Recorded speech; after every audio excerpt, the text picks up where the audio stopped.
Hello,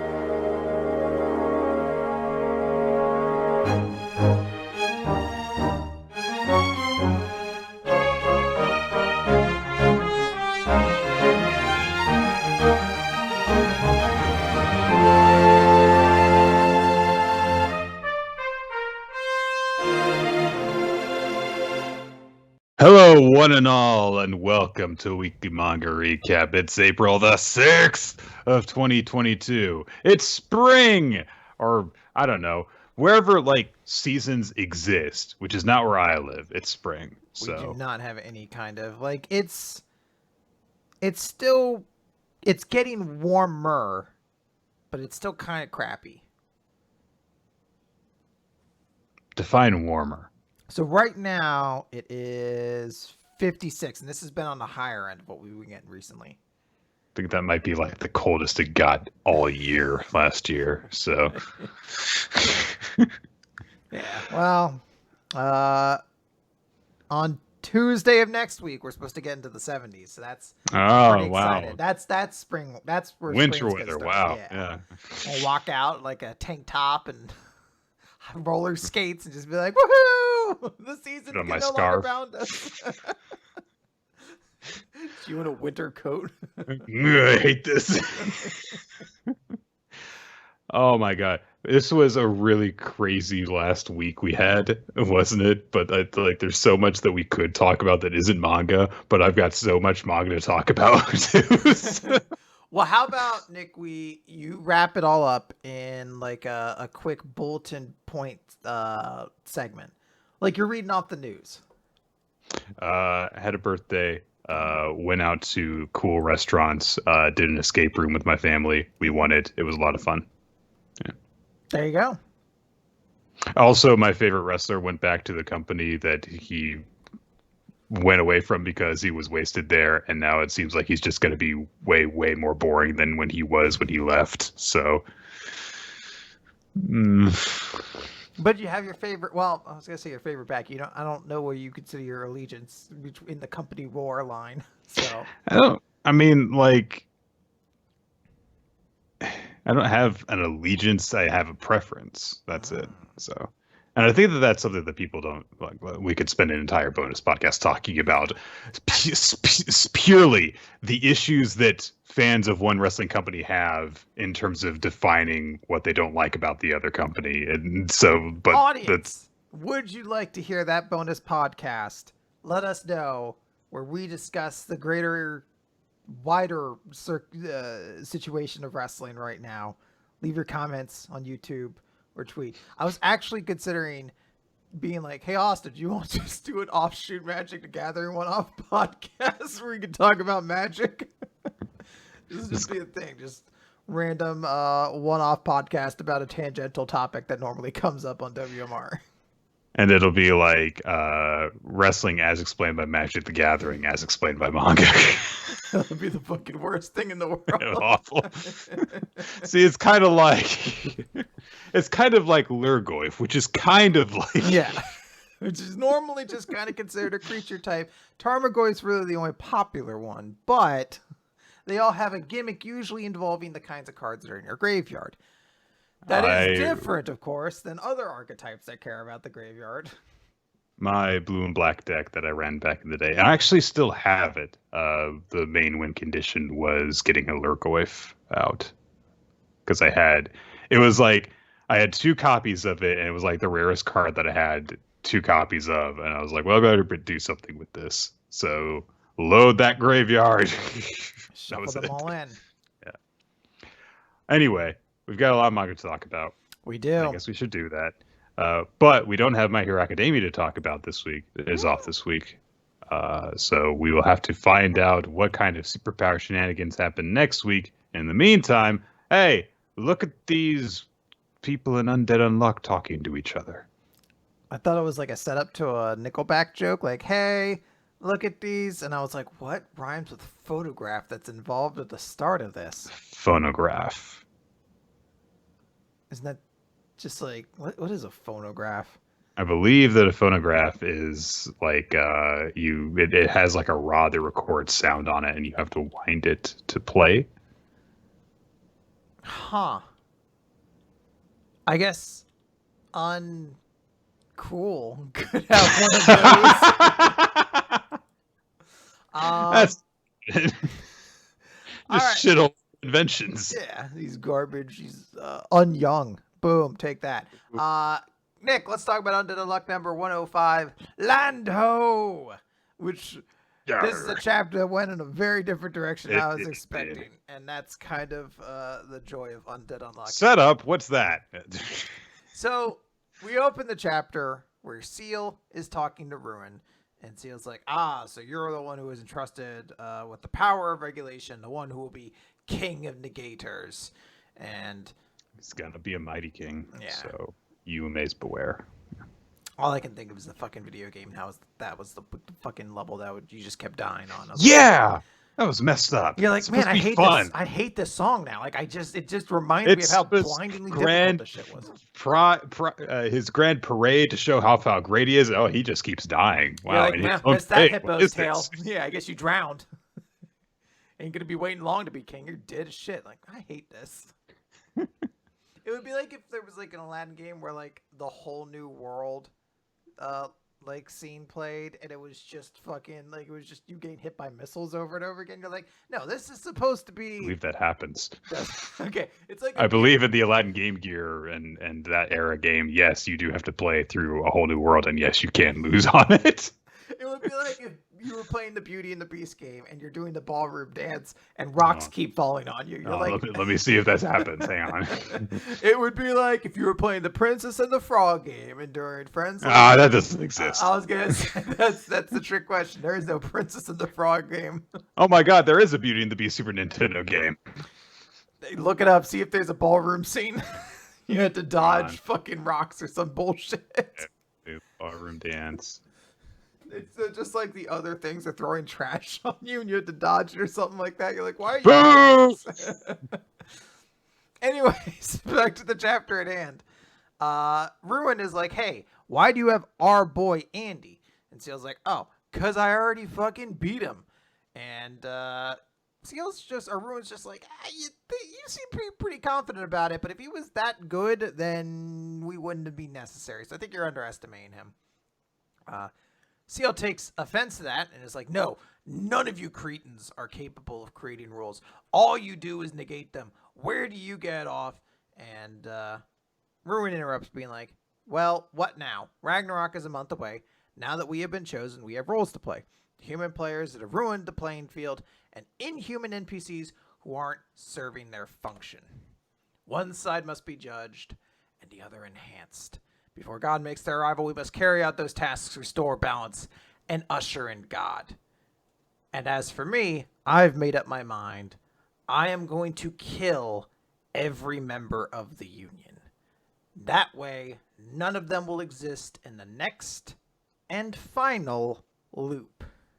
Which is an interesting bit of text that seems to indicate, hey, remember when we were like, I guess Undead Unluck's ending pretty soon because we're jumping through a bunch of stuff. Maybe this is a tease that we're not anywhere near the end yet or not. I don't know. It's definitely one of those things where, because of the nature of this series, I don't trust any hints towards a conclusion or a long continuation either way. It's like I look, I'll just take it as it comes because I cannot predict this weird series. It's a good motto. Seal sneezes again because we see inside as Lucy has extended her soul and is touching the core, and she basically is just like, yep, that's how I do it. And Andy is like, nice work. With that technique of yours, we might be able to bust out of here. And she's like, cool, we could save my mom. And he's like, sure, how'd you learn to do that? And she's like, oh, from this. And she pulls out a book of Peter Pan that she keeps with her at all times. And she's like, yeah, like you said, I'm unhealthy, right? So I've spent the last 6 years stuck inside, constantly wishing I could play with everybody else. And to make up for the loneliness, my mom would read me books all day. And this book was the one I loved the most. Every day, I wish that I could fly around outside, just like in that story, even if it was in the dreams. But then one night, I did it. And they're like, okay.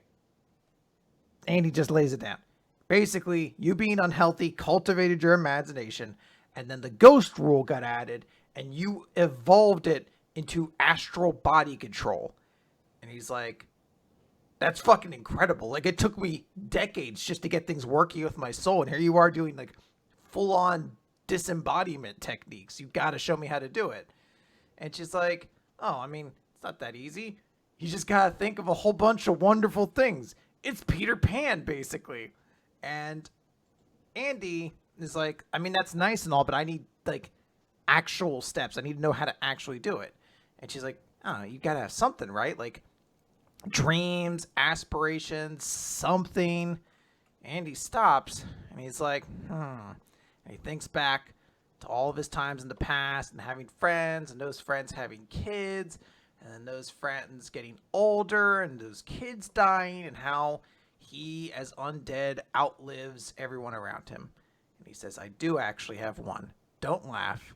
And Andy astral projects out of his body as an old man. And she says, why are you so much older? And he says, it's a petty dream, if I do say so myself. And it is a very, very sweet moment. Mm-hmm. Of course, because this is a Peter Pan moment now, Lucy says, you look so cool, like Captain Hook. I'm like, don't, how you got to Captain Hook? He's the bad guy. But that is true. It's always cool to see the bad guys. Hey, some people think that Captain Hook is very cool. So I don't disagree. Captain Hook, very cool. I don't think he generally wore like sweet old suits and shit like that. But maybe not fan fiction you've read. That is true. I should be reading more. Seal has like an astral projection form of them come out of the ball, and they're like, cool, it's the defense reactions going on. And Andy's like, watch out, Lucy. She's like, don't worry, it's okay, because in this form I have nothing to fear. And we see that she has become Peter Pan. She has like the little tunic and like the leaves and everything, and she says, give it your all, Captain Hook. And he now has a hook for a hand. So I guess her power of imagination is enough that she can also alter other people's realities, which is fucking crazy. And then we get what is the best moment in all of this, because UMA Bomb says, hey, you two, do you know a way out? Bust us out. And Lucy says, sure thing, but you have to help us in return. I've sprinkled magic dust on you. The rest is your mind. Think only happy thoughts. And he's like, what would you like to do? He's like, well, that's an easy one. Blow up everything. What is this Magu-chan as hell character? I know what I want to do. I'll blow up the world. Yay! Maybe this was a bad idea. And it starts to free their souls. Yay! Arson! Like, I want to go with the joke, but I feel like UMA Bomb is kind of the pinnacle of it. Like, I will blow up everything. And we see that Andy and Lucy and some of the UMAs are now erupting out of Seal because they're escaping in their astral projected forms. And Ruin just says, now we're talking, as Andy and Lucy shout, land ho. Yeah, this is weird. It's so weird. It's so weird, and yet absolutely wonderful. Like, I don't know why. Again, I really like how they execute Andy's. Like, he doesn't have to explain it quite literally. That flashback, though, is enough that you're like, oh, he wants to get old. It's a very sweet little thing. And I do like how they add on this layer to unhealthy to give her, like, a cool benefit to everything, essentially. Yeah, it's going to be interesting to see, like, if Lucy will potentially stick around, how this ability, is it going to be like a thing that happens more consistently throughout the series? And also just like, I mean, I like the way that the ability is just laid out. It's like, oh yeah, your soul is not defined by physical restraints, so you can do all sorts of stuff with it. What's a good example of that? Peter Pan, just believe, It's an oddly, like, Western example, because it's just kind of a thing you kind of take for granted in a lot of shonen adventure stuff. Just believe in yourself really hard, you could just do it. But because this is Undead Unluck, where things are just generally weirder in terms of how they mechanically work. It sort of feels like the Peter Pan approach fits better. Yeah. And I don't know about, again, like you, I don't know about Andy being compared to Captain Hook. That is like a moment where, like, I mean, if I was in a story and I created I fancied myself, and I likened myself to Peter Pan, and then there's just, I guess, another, like, an adult guy, I'd be like, I mean, I guess you're Peter, I guess you're Captain Hook. Like, I don't know. I mean, where the other choices are one of the other pirates or one of the racist Indian stereotypes. I do also, like, I think it was, I can't remember who it was, unfortunately. I'm sorry. Someone in our Discord pointed out that, like, is Yuame Bomb going to be the crocodile, like the ticking crocodile, basically? I was like, I fucking hope so. I want that Yuame to have its happiest life. Like, it just latches onto Ruin and is like, I'm gonna explode now, and it just lives its greatest life and fucking blows up. Yay! All right. Well, let's move on then to Kaiju number 8, chapter 59, which we begin in a flashback to when Kikoru's mother, Captain Shinomiya, was leading an attack against Kaiju number 6, the king of Kaiju. And we get this cool shot of them kind of like standing in the midst of a snowfall while we see this huge Kaiju with a bunch of different tails flanked by other different Kaiju while explosions are going off around it. It looks cool. Then we meet Captain Shunsui. He's an older captain named Jugo Ogata. He likes drinking sake, and he's got a glasses-wearing assistant. He's Shunsui. But he's also picks his nose hairs just in public, so that's gross. But yeah. And he has also been hearing about Reno. He was also at the meeting where they said that Reno Ichikawa is a candidate for number 6. And he is currently overseeing Ichikawa as, the squad was split up to go and get more training. And he basically imparts like, this is, a big deal because Kaiju number 6 caused this huge cataclysm. And with Shinomiya leading the charge, they intercepted it. It was neutralized at the cost of many lives, including Shinomiya's. And along with the rare snowstorm blowing into Odawara, that monster is ingrained in people's memories to this day as a symbol of despair. There's a lot of emphasis placed on the snow, so I wonder if that is actually intrinsic in some way to number 6's powers. But we'll see. And he's like, that's, just a really huge way to be pushing off on some teenager. So, but Ichikawa is ready for the test. So he's got these like gauntlets on with a bunch of wires hooked up to them, and they're ready for the compatibility test. We get a flashback then of a conversation between Reno and Ogata, where Ogata essentially said, this could kill you really easily. Half of the number's weapons users die before they're discharged. And the weapon this is the weapon said to be the most powerful and dangerous among all of them. So I actually think you should not take this offer. And of course, Reno's like, well, I've got to do it because I've got to back up Kafka. He's got that big, who saves the heroes kind of thing going on in his head. Because he's like, there's got to be someone who's going to, what about his dreams? Who's going to save him in this situation? So he asks for the operation to succeed, and immediately he feels it overwhelming him, even though this is only hooked up to his arms, and it's not the full extent of what they're going to do to hook him up. And so he gets all determined. He's like, no, I won't let this overcome me. But Ogata immediately calls to Toko, his assistant, and says, yeah, send for a stretcher. And we just see this massive head, the image of Kaiju number 6's massive face looming up before Reno, and it overwhelms him and knocks him out before he even realizes what's going on. Absolutely fucking brilliant panel, by the way. Like it's awesome. An amazing spread. Looks really, really cool. Yeah. But the thing that he thinks as he collapses is, oh wow, this is what Kafka's... I left the oven on last night. Yeah. Wait a minute. Did I blow out that candle before I left? Also, oh my god, a huge kaiju. It blew out the candle. When Reno wakes up, Iharu is standing at his bedside. And he's like, thank goodness. Ogata's also there, but he's, not standing over him. He's just like, chilling in a chair nearby. And he's like, hey, you get it now? You get how terrifying these numbers weapons are? Yeah, the strain that you experienced, you were only wearing parts of the weapon. Can you imagine what would happen if you had worn the entire thing? You should turn this down. And even Iharu starts to say, like, yeah, I think that's a good idea. It's not worth it. But Reno is completely undeterred. He doesn't even hesitate. He doesn't even get emotional. He just says, I'm going to do this. So Ogata looks back to him, and he thinks to himself, this kid is in over his head. If he takes number 6 to the front lines, he is going to die, and quickly.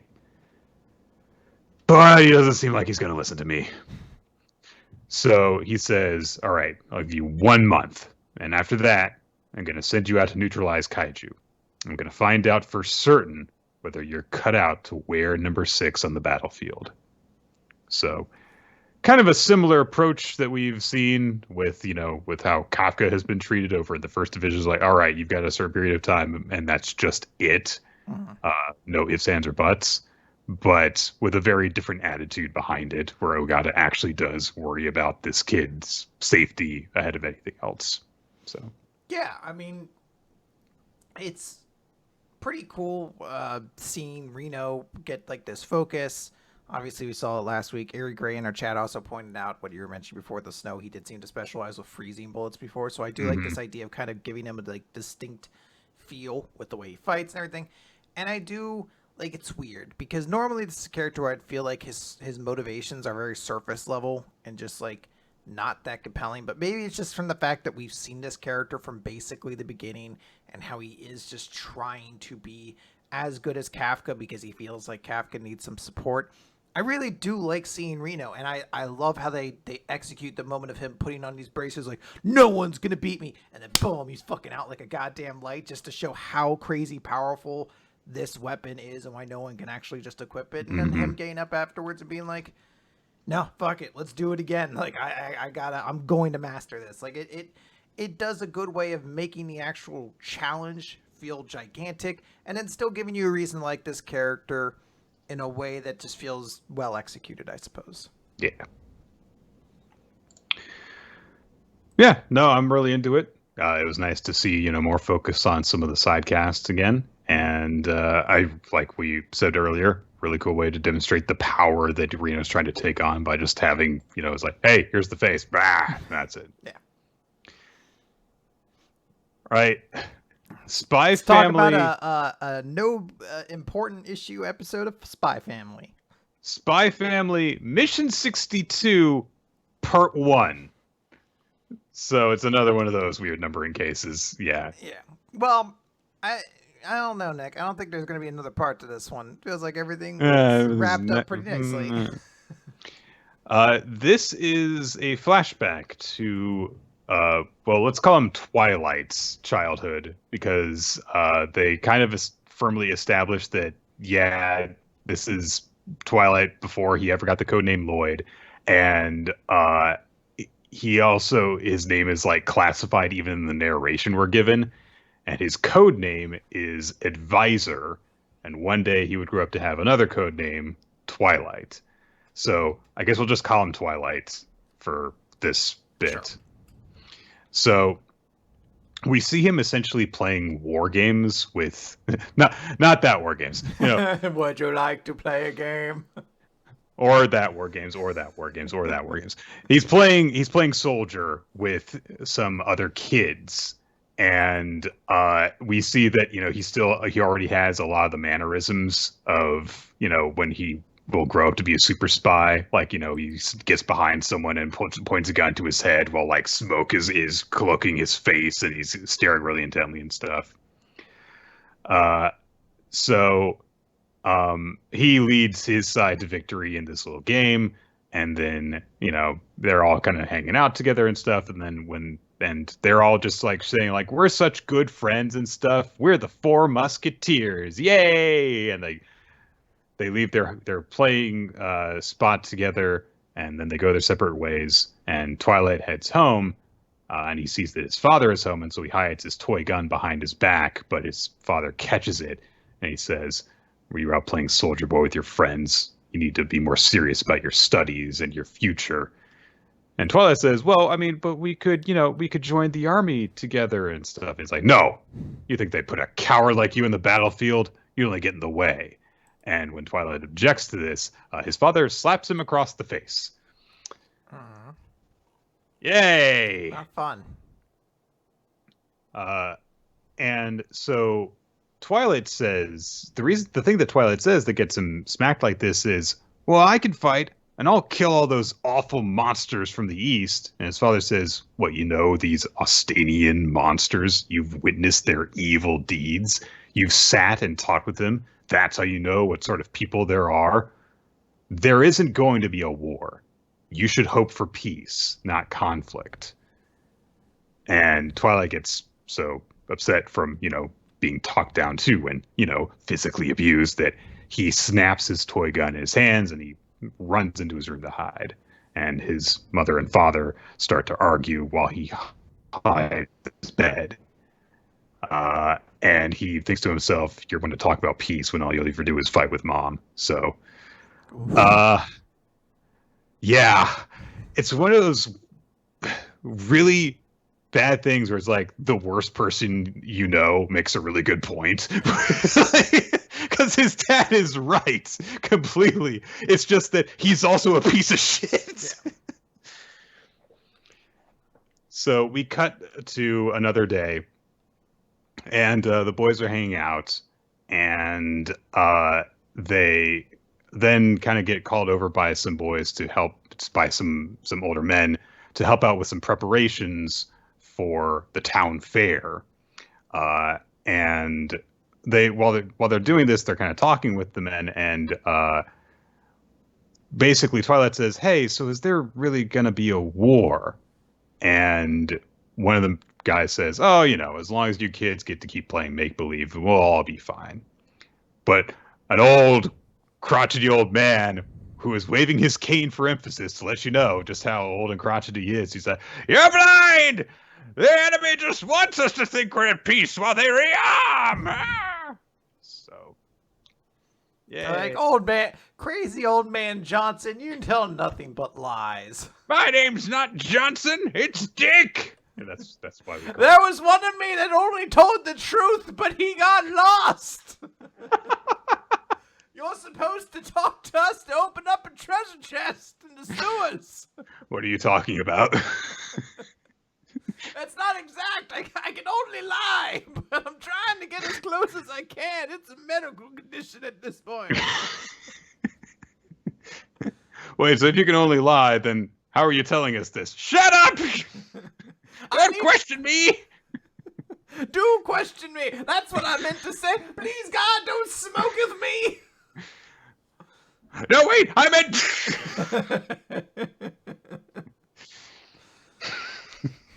God. Just disappears into a ring of flowers. You're like, huh. Anyway, about that war.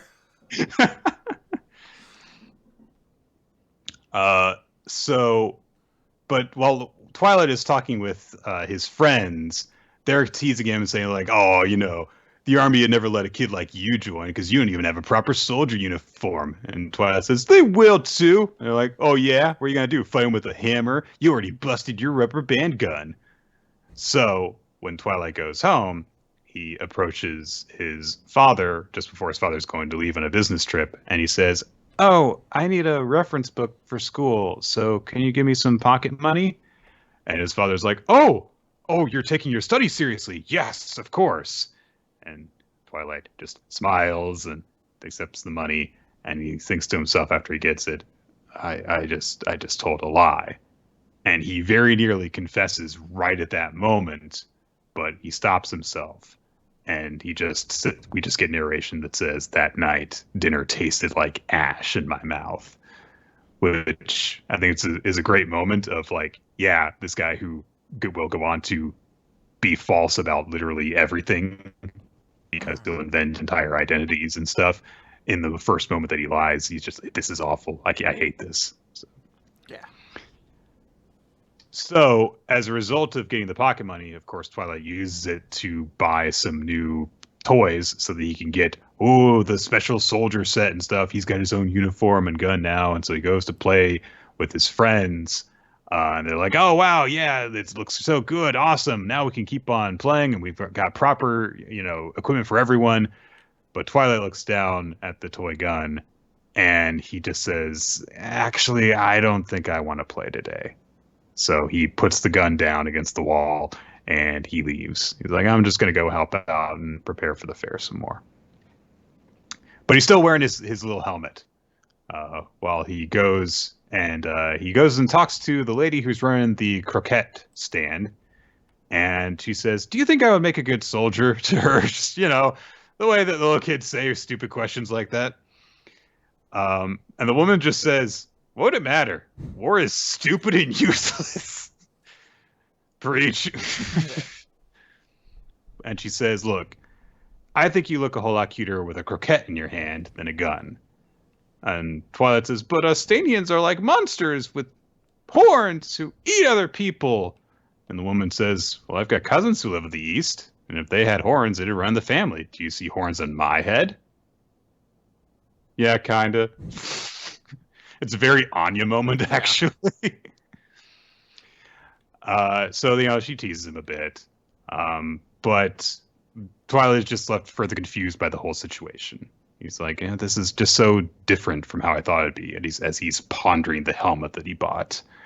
So he asks the woman if he could help out at her shop, if he could earn 10 dauk, the amount that he got from his dad to buy the soldier toys. He says, I want to pay my dad back. And he says to himself, I don't really know why, but I feel like I should apologize to my dad tomorrow. And I can ask the guys if we can play a different game. A bomb hits the town, and it hits the abandoned warehouse that Twilight and his friends used to play. So presumably they're all dead. End of chapter. Yeah, this is an absolutely crazy chapter. I'll admit I 100% got sucked up into it. I was following along with the story, and then that page turn of just like, holy shit, they've been hit by a bomb is absolutely devastating.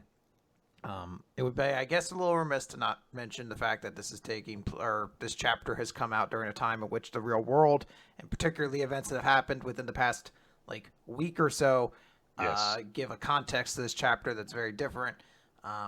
So I don't want to let that cloud too many of the thoughts or anything like that, but I just want to note the actual impact of this chapter was enormous. I do love how this is characterizing Lloyd as a kid who was just I don't want to wanted to fight just because it was kind of what kids did. Mm-hmm. Is told differently, grows up in an abusive, shitty household with a bad dad, feels the weight of lying for the first time and how much he hates it. And as you said, knowing that's what Lloyd becomes, just it feels like this really interesting flashback. I really feel like this gives so much more of a complete picture to who Lloyd is now. Yeah. I do kind of wonder if Twilight is actually going to go back home after this, or if it'll be made out like he died in this attack, and so that'll be a cover for erasing his identity, maybe. But that's a minor detail in terms of the real heavy impact of this story, which is just that, in war, yes, there are some occasions where it is unavoidable, but the cost is very rarely ever tracked the way that it should be, which is that innocent and poor and vulnerable people are the ones who suffer and die the most. And that is a cost that is so much greater than anything that can possibly be gained from any form of armed conflict. It should be avoided at any and all cost, if possible. And also, it's really, really kind of quite uncomfortable, actually, to see, the way that Twilight and his friends talk about the other side they're indoctrinated from this early age, even though the sides are currently at peace when the story starts, to think of the other side as inhuman. And so, they're pushed to try and kill the other side from an early age like that. Gross. Yeah. So. Yeah, no, it's it's a heavy chapter. Heavy chapter. Very good, but definitely one that you're like, oh, God damn. Different sort of feeling at the end of it. I hope we get back to if Anya's going to get a Dendritis bolt again. Can we go back there, please? Nick, let's move on to a completely different note. Let's talk about 15 teenagers talking to each other in a room. Oh my gosh, it's World Trigger. Different rooms. Let's establish that. Different rooms. There are different rooms. Yeah. Chapter 221 of World Trigger, the away mission test, part 19. Let's try and rifle through these. I'll be honest. I feel like you could really, for the grand scope of people, sum up these chapters in various teams talk about the results of their test and they feel bad about their performance. Basically, yes. There's varying degrees of it, and there's a detail that Ninomiya is being particularly hard on Emma. And he's trying to prepare him for the future, basically. He's trying to train the next generation, these young kids. Essentially, Ninomiya doesn't really care about the way that they actually perform. He's like, no, I'm just gonna, I'm gonna be a good veteran and bring on the new generation of agents to help out. So, we see a phone conversation between Gitora and Azuma. And Ozma says that he got a better score based because he covered 1 point, which is that, I added that, if the goal was stable strategies and that led to identical tactics, then we might run into a situation where a squad faces a trigger that they simply can't handle. And it would be like if an entire army of people doing rock went up against a single person making paper. It's just okay. It's a very silly visual. Kitora, and also he stresses on Kitora, I don't know for sure. That's why I scored better, by the way. I'm just kind of guessing. Then he brings to the point that he thinks that what Ninomiya is doing. There's a conversation about food in Kakizaki's squad because they bring up how Taichi's all bummed. Whatever, who cares? Fuck Taichi. So that was a real moment where I was like, I feel like for most people, you are meant to kind of feel bad for Taichi in this scene, but I was like, I feel like between both Nick and myself, we're like, yeah, Taichi, shut up, all right, fuck yourself. He was real angry, you and your stupid hat, calm down, jeez. Get over it, God. It really is just the hat, right? His personality doesn't help, but I feel like if he took the hat off, I'd be fine with it. No, there's more to it than that. All right, so the hat is just an easy thing to make him memorable and hateable for me. So anyway, then they So also, one guy says, there's another reason I picked you and Kage for my squad. Anyway, moving on. Mizukami's squad, his squad mates are thinking that it's weird that they're outdoing the other team so much. And so they're like, yeah, maybe we should ask the other squads what we're doing differently, because this is really weird. And Mizukami's looking around So then he's like, oh, hey, if you did that, wouldn't that be really messed up? Because you'd be like, oh, why are we doing so incredibly awesome? I was wondering if you guys were kind of having some trouble. Oh, no, we're just really awesome. Thank you. Bye. It's like, yeah, if you did that, then we would look like huge jerks, don't you think? So he just really desperately comes up with this big excuse for why they shouldn't do this. And as he keeps going on, he sounds more and more harsh until eventually he just gets dragged away by their operator. And it's like, hey, I know something bullshit is going on with you, so you could just tell me. And at that moment, Arafude comes out of the shower, so we get to see what he looks like without his cap. He looks way more forgettable. Put the cap on at all times. Just wear it. If he doesn't have the hat, I firmly believe he shouldn't be in a scene, because I will not know who he is. Right. But Mizukami's like, no, I can't tell you what's going on, because if this ever comes to a point where everyone else finds out about it, that it'd cause a bigger rift if it were 3 of us know the secret and 2 of us didn't than if just I know the secret and everyone blamed me.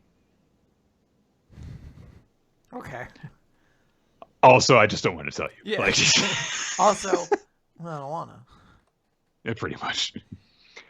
The other 2, meanwhile, have a conversation, and one of them thinks that he's like having a big, like giving a big pep talk, and the girl is just kind of like, yeah, sure, whatever. I'll let him think that he's gotten through to being encouraged to me, I guess. We cut to Kuruma Squad. Yuba is still pondering the results of stuff. He's so stressed out and tired that his hair isn't perfectly slicked into shape. And Korai comes by, and his Zack Ryder hair is down. So he's like, "Oh, are you anxious about the Battle Sim scores? That's not your fault." But Yuba's like, "No, no, no. There was also the stuff about the special assignment, and then all this happened." And Korai's like, "Well, it worked out for the best, though, because you're not the biggest fan of video games." And Yuba's like, "That's not the point." He doesn't like being given special treatment. No. And then when Korai tries to stay up with him and to work more, he's like, "No, it's past your bedtime." Man. All right, Suicide Squad, which is the one that a main character is on. Okay, so Osamu has a conversation with, oh gosh, what's his name? I forget. The dark-haired guy that's also on the team. Okita or something like that. I don't remember. Is it Okudera? Is it Okita? I don't know. know. Anyway, they have a conversation. I'm going to type in OG Squad World Trigger. I think he's on OG Squad. So, he says that he had a he's not. God damn it. He's on a Coma Squad, I think, now. All right. Fucking God. He had a conversation with Hisato, who was a friend of his. There we go. And the guy said, "Oh, you should count yourself lucky that Sua's in charge." And Oki's like, "Are you sure about that?" But nah, he was right. Because even Gattori has started cooling her jets a little. Everything's finally going our way. And Osamu thinks to himself, like, well, I guess it's fine. But Gattori pointed out, the sim victories are really going to start to count more in the future, so we've got to start doing better. And then he says, "Oh, and about the score that Mizukami's squad got, Sua mentioned that he had an idea about what might be going on." And Oki's like, "Yeah, actually, it's been bugging me too, and I've been thinking about it. Do you think that Mizukami is just doing the battle sims by himself?" End of chapter. So, yeah, a lot of little moments between various different groups of people. So I like the chapters. I want to clarify. I do like both these chapters, and I do like getting to see more of these conversations. I will be honest, there are a couple characters and like groups that I'm like, I don't remember who you are. Like, even the main thing going on with Mizukami, I don't know who the girl he like shit on was. And I was like, oh, she must be the operator for the group. But then there's another girl, and I'm like, well, I don't know who she is. I think she's the operator for the group. Now I don't know who the other girl is, and I here's the thing. We're about to get like 4 people in the chat who are going to tell me who it is. But the point is I don't care. Like, I don't know this character. I don't remember if she had like an elaborate backstory or something. Like, I can't work up the energy to remember 70 characters constantly talking and interacting at one point. So, it's just one of those things of like, I appreciate what is happening from a disconnected vantage point, but I cannot, like, some of these points I'm just like, I'm going along with what you're saying, and I hold no actual like retroactive knowledge to make this moment have any real impact. All right. Here we go. Let's talk about In Zero next. In Zero, Chapter 186, the Subdimension Program. So last time, I don't know what you called them, A-team of the In Zero. The Dark Stars and the guys who decided to give themselves all nicknames, I guess. Yeah, we'll get to that. Yeah. So yeah, they run into the real Dark Stars, Nick, because as we remember, 2 of these characters were killed and then rebuilt. And of course, Pino has to go in with the standard battle shonen. These are the strongest characters we've ever seen. In fact, they're stronger than even characters we know. They surpass the shining stars in performance and numerical statistics. And then Happy says a line which is fucking brutal. He says, "This is disgusting. We're not gonna lose to a bunch of jerks with no hearts."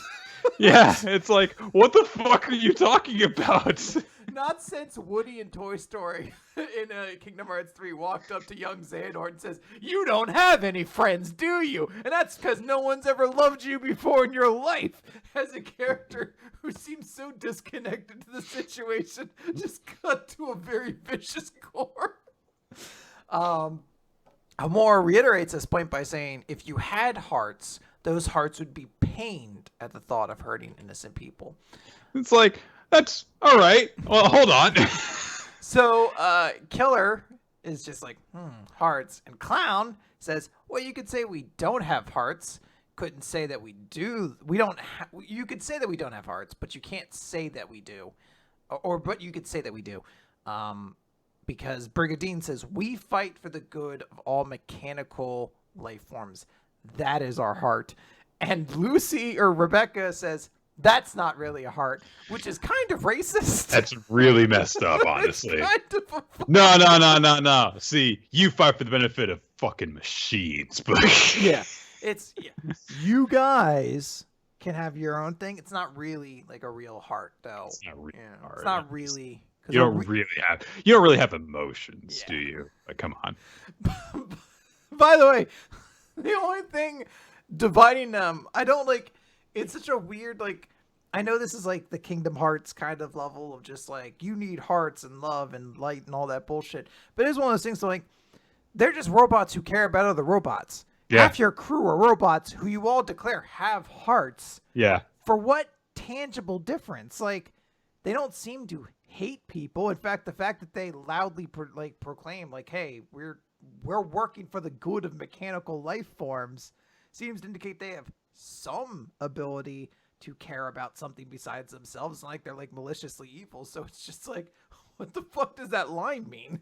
I mean, like the point is that a couple of series ago, we were talking about how I was like, oh man, it's really disturbing how, all the people demonize the people from the other country in order to justify being enthusiastic about killing them and going to war with them. And here are the heroes of the story literally dehumanizing their opponents. It's like, oh, you don't really have hearts, though. You just have programs that tell you what to do.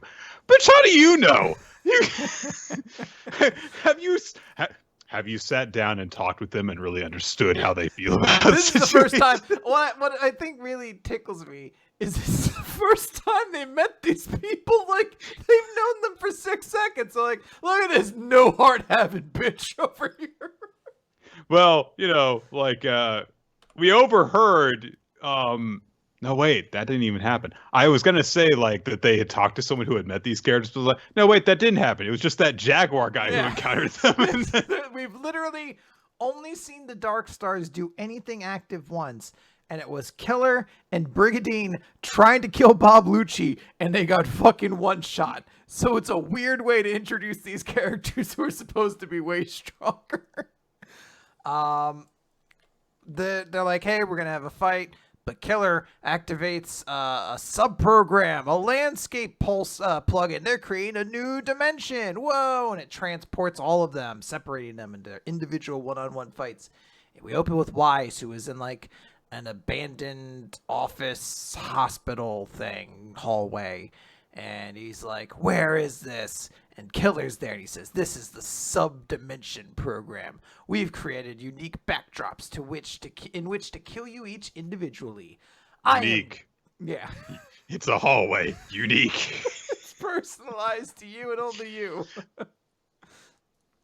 I do need, because Ninja is bringing up, I do need to clarify. We have seen the Dark Stars before.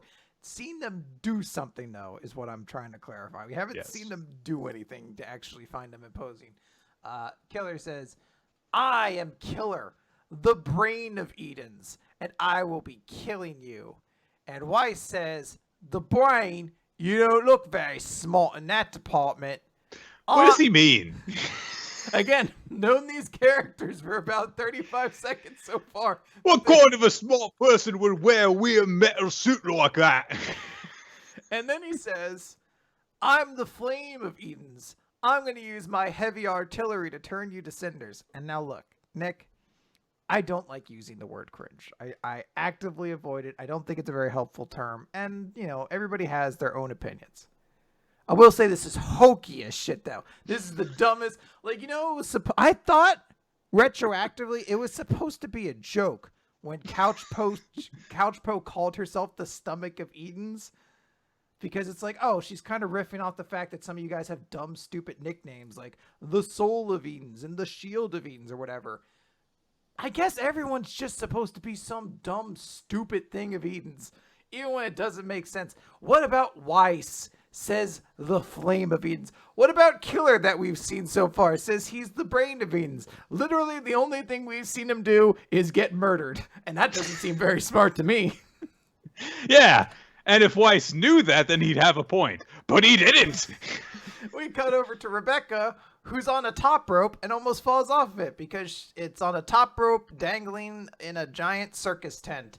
And Pappy and Pino are trapped in a cage. And Clown's just like, what's a circus without an audience? Let the greatest show from hell begin. He doesn't there you go. If you want to, like, you know, custom stage is like, yes, okay, a big top circus tent for the clown. Sure. Yeah. I will accept thematic. That. Sure. I'm Killer, so we're in a hallway.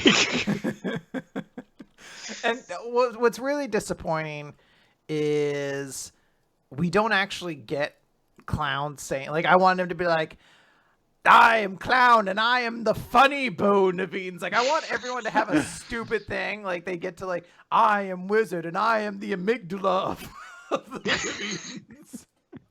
I am the lower intestinal tract of Edens. Everyone's like, why is this thing so specific? Holy joints. I am Wizard. I am Wizard and I am the second left bicuspid of Edens. I am holy and I am the breasts of Edens. You know, like that. Well, that's not a surprise whatsoever. I expect that one. We cut away. By the way, they are allowed to send people anywhere. So it is one of those questions like, why didn't you just send her into a giant spike pit? Like, why was there a rope to begin Why with? didn't we just take everyone to the acid dimension? There's a little bit of that to this point, but whatever. Cheeky shows up in a place that seems very familiar. He's like, where am I? And someone says, don't you remember? Take a look around. This is the land of swords, magic, and dreams. The kingdom of Grambel. And it's Michael, the robot that Shikyu is friends with, that we all knew. We cut over. Homura's like, hey, where are the others? And Brigadine is like, it didn't make sense to me. Like, this is the cool place. We're going to fight here. We didn't need an arena for this. This is literally called an arena. Like, so we as well, like, fight here. Yes. Can you pick that up for me? I have a really hard time moving my shoulders. His armor's dangerously impractical. Brigadine says, I am the counterpart to Valkyrie. I am the armor of Edens. Brigadine, and you will be facing me. Wouldn't the counterpart to a sword be a shield? Yeah, but, you know, like, your other member had that, so we didn't want to, like... She called dibs, okay? So I'm the armor. I'm the armor of Edens. By the way, the only distinct link on my wiki page, the only entries I got ripped apart by Bob Lucy, so I'm not the best. This dude sucks. He sucks so much.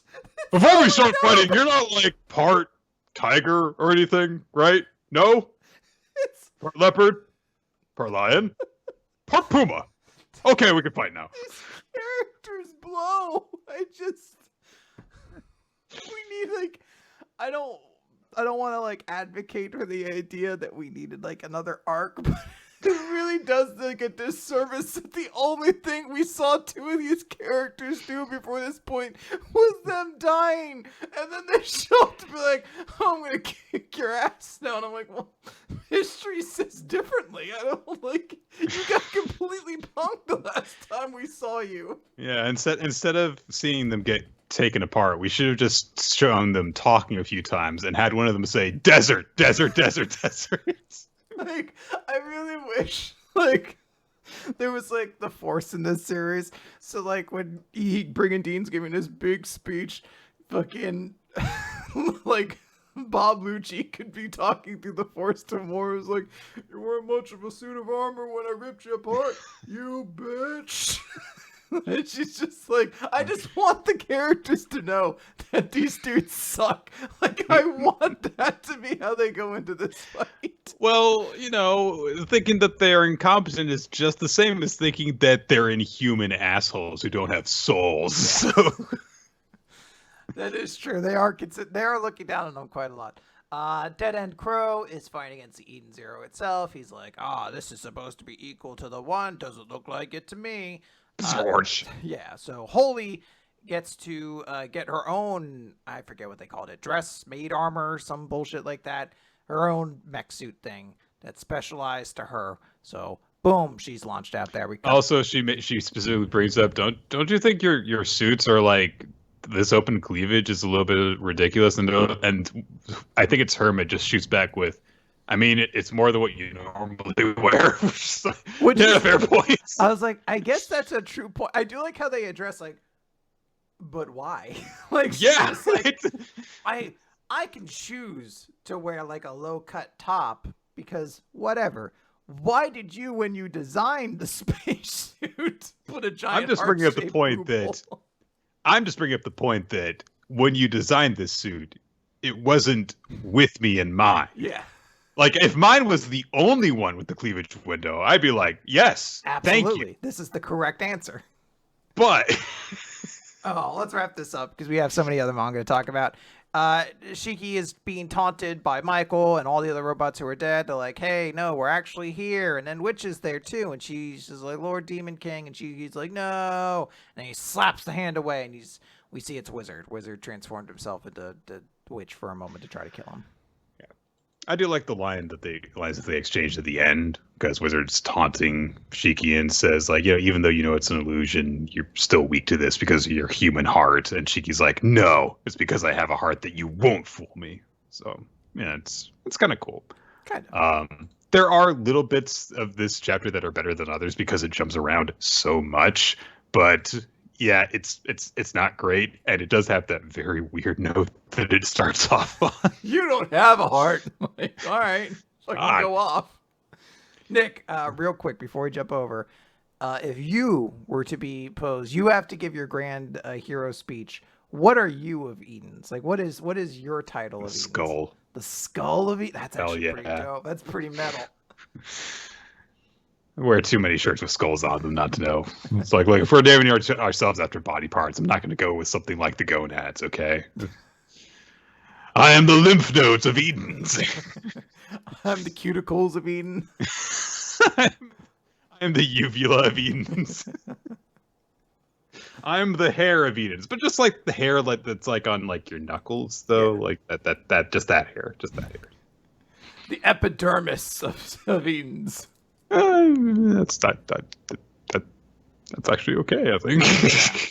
It's just a silly word. I agree. So. All right, Nick, let's talk about a much better series. Akane-banashi, Story 8, In Order to Entertain. So, Hatsan, as Akane refers to him, is getting accompanied by her. Hatsan is like, I guess, that little toy she's got. Kyo is his name. I forget his full name. Kyoji. So she's going with him on a gig. They go and introduce themselves to the guy who heads the retirement home that they're going to be performing at, or rather that Kyoji is going to be performing at. I just want to bring attention to this because it caught me so off guard when I read this chapter the first time. As he's leading them forward, he says, right this way, and the arrow of his word bubble goes and leaps over their heads to follow him. And it's like, it's pointing the way that they walk. I don't know why that there's that level of just additional detail on that one small panel, but I love it. So, yeah. But yeah, they bring up like, oh yeah, this is a retirement home. You can see all sorts of like medical equipment that they've got in various easy to access areas. And so kind of thinking like, okay, so the performance is going to be for the people who live here. And Kyoji talks to her when they have some privacy and he says like, yeah, not every Rakugo job takes place in a big hall. One of the strengths of Rakugo is you can perform it literally anywhere as long as there is a zabuton cushion to sit on. Uh, but he also says, so you might be worried about performing in an unfamiliar setting. And Kai's like, what are you talking about? Nah, this feels kind of lucky because, it's cool to see the daily life of my audience right here and right now. Because normally you only get to see people when they come to the hall. I know it's obvious, but this way it really hits home that they're people with their own schedules who are taking time out of their day to see us. So I'm glad that we're performing here. What a good kid.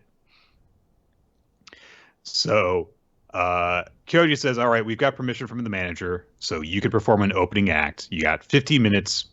Go do whatever you want. I've challenged you to learn how to perform Rakugo that entertains your audience, so let's see what you've got.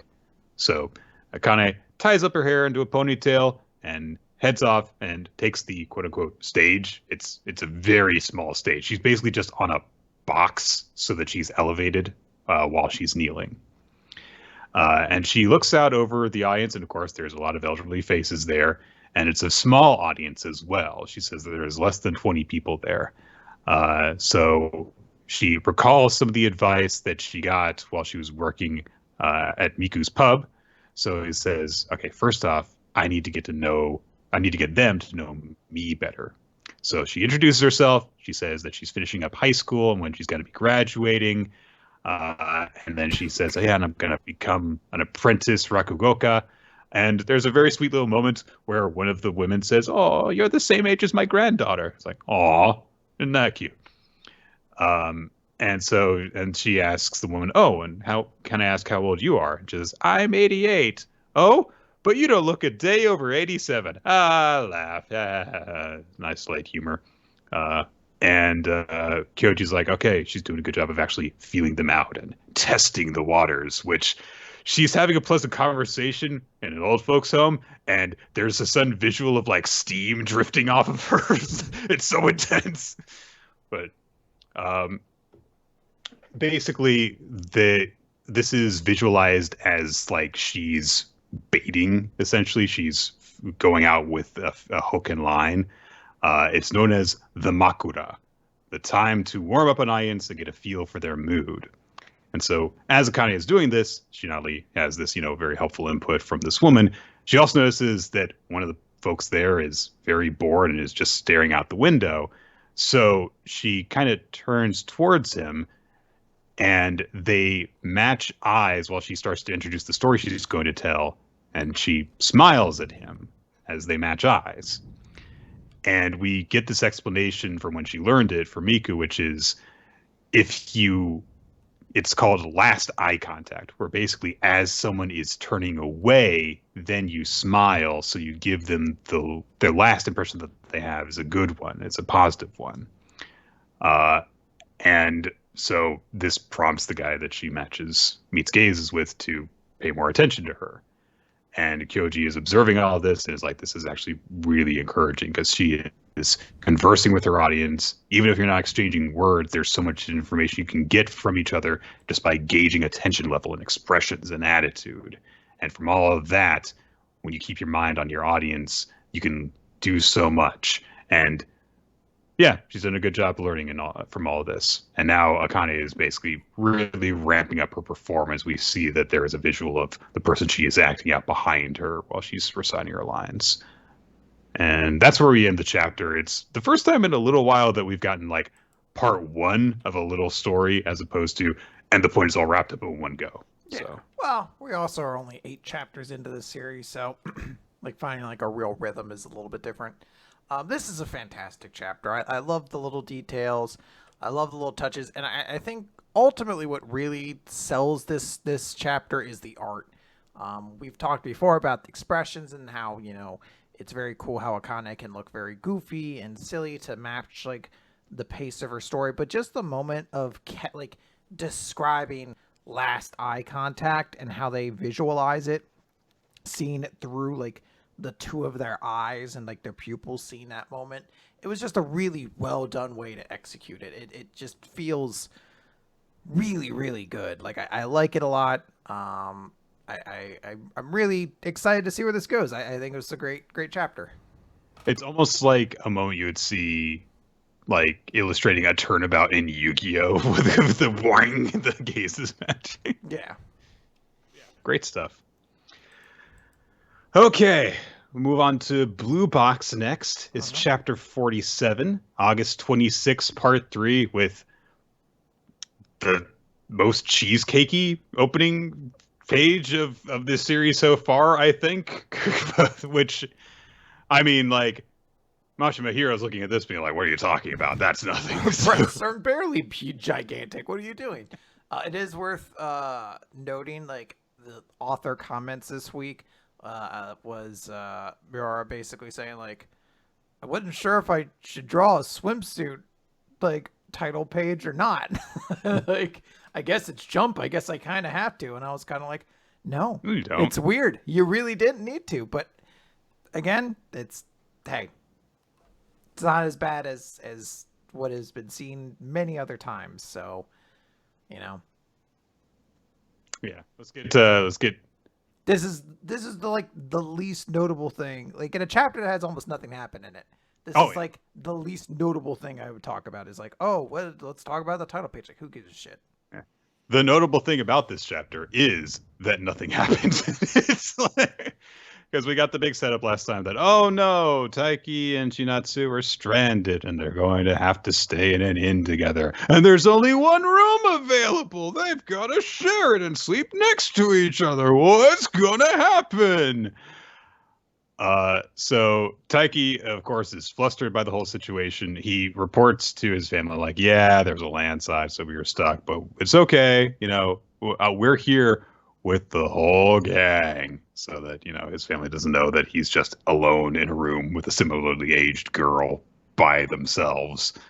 And he's like, oh no, I'm going to be sharing a room with Chinatsu senpai. Not that I'll do anything inappropriate. like, I mean, I'm not going to do anything. It's like, good. But he also thinks to himself, I hope she's not disappointed that this happened on her birthday.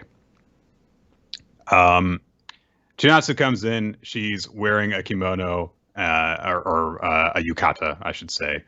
And Taiki is like, ah, she's so cute. So that's great. He's really, really agitated, but Chinatsu has a surprise. It turns out there were a bunch of board games in the lobby that they can spend time playing, including Uno! It's just right there! It's right there! I believe eventually, after the death of Mr. Uno eventually fell into public domain, so anyone can create their own interpretations of Uno. I have Uno fighting Harry, or Winnie the Pooh. My Winnie the Pooh is wearing a maroon shirt, which is different from the red shirt, so I'm allowed to use it. Come at me, Disney. You'll never find me. I believe that Pooh was actually allowed to fall into the public domain. Pooh is, but you can't make it look like the Winnie the Pooh from Disney. That's still, so like the red shirt is still them. But Disney will never find me because I switched the numbers on the front of my house. So checkmate, idiots. Why are there 2 330s in this area? We'll never find that 303. Damn it. 778, 779, 776. All right. Must be an invalid house that doesn't exist. Let's pass over it. No mail shall be brought to it. You just get all the mail from the other house. It's just the person like, honey, did we impose copyright infringement upon the Disney Corporation again? That's the other part. So you go to the other neighbor and flip theirs upside down. Honey, we've got a lot of cease and desist coming in. Do you know anything about that? So it's just, I don't know why that's so funny to me.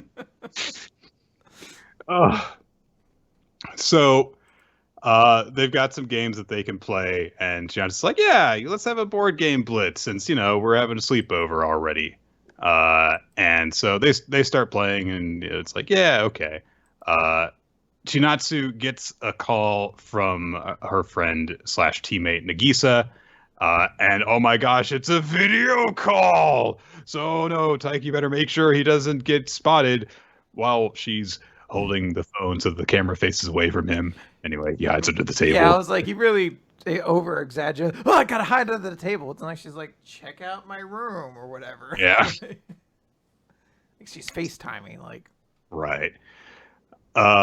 So Nagisa says like, hey, I kind of noticed like you were acting kind of weird before, so I just want to know that I'm here to support you, and we're gonna do even better next year. So let's get stronger together as a team, because she's a good friend. But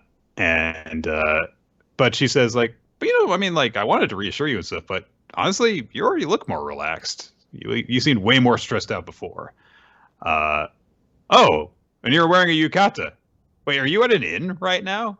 And she says, oh yeah, I'm here with the family I'm staying with, which is not a lie. It's, it's like, so, but then Nagisa says, yeah, I know you were really disappointed you didn't get to wear a yukata to the fireworks festival before. Anyway, they just get ready to stop, and then Taiki notices that one of the drinks on the table has magically crawled over to the edge and is about to fall over. I don't know how this happened. Like, yeah, it is a very amusing thing of like, uh-oh. And Taiki, being the very grounded, calm person that he is, goes, ah! While he tries to catch it. So just before Chinatsu hangs up the call, and Taiki's like, oh no, I let out a yell. And Chinatsu's like, it's fine, I hung up. But Nagisa, of course, like, did I hear a guy's voice just now? Maybe it's the dad. I feel like the much larger question you should ask, like, did I hear someone scream at the end of that call? Was someone getting stabbed? Like, what's going on? Call back. Like, what? Sounds like someone was screaming bloody murder, or a glass was being innocently dropped, and someone way overacted to it. Both seem equally likely in my book. No, Nick, don't drop that water. Taiki just kind of comments like, "Oh, you got some good friends," and Junatsu says, "Yeah, I'm surrounded by really good people." Taiki is, because he's been reminded of the festival, he just brings up like, "Oh, so I know that when I was telling you about that when we were at home, that I said I was going in a group, and then like when you ran into me, like I was just there with Hime, but the thing is that I was going to go with the group, but we couldn't get everyone together, and Kyo got a fever that day, so I didn't go out with everyone. Just didn't want you to think I was lying to you. Sorry." But Chinatsu says, you don't have to apologize for that. But Taiki just says, well, yeah, I just wanted to say it, though. Chinatsu says in response, okay, well, I've got something else. I've got something that I hope you'll forgive me for, which is I want to take back what I said about it not being good. And I'm the one who kind of drew boundaries and made you keep your distance, and I realized that was kind of rude to you. And Taiki's like, no, you don't have to apologize for that. It's two things that they didn't have to feel bad about, that they got off their chests, and everything's better now between them. Yeah. So there you go. They play cards. The sun comes up. Chinatsu wakes up from where she's sleeping on the mat, and she realizes that Taiki fell asleep in his chair, which means he's going to have horrible neck pains later. Fucking, like, even as a young kid, that's still going to be like, God damn it, my back's fucking killing me.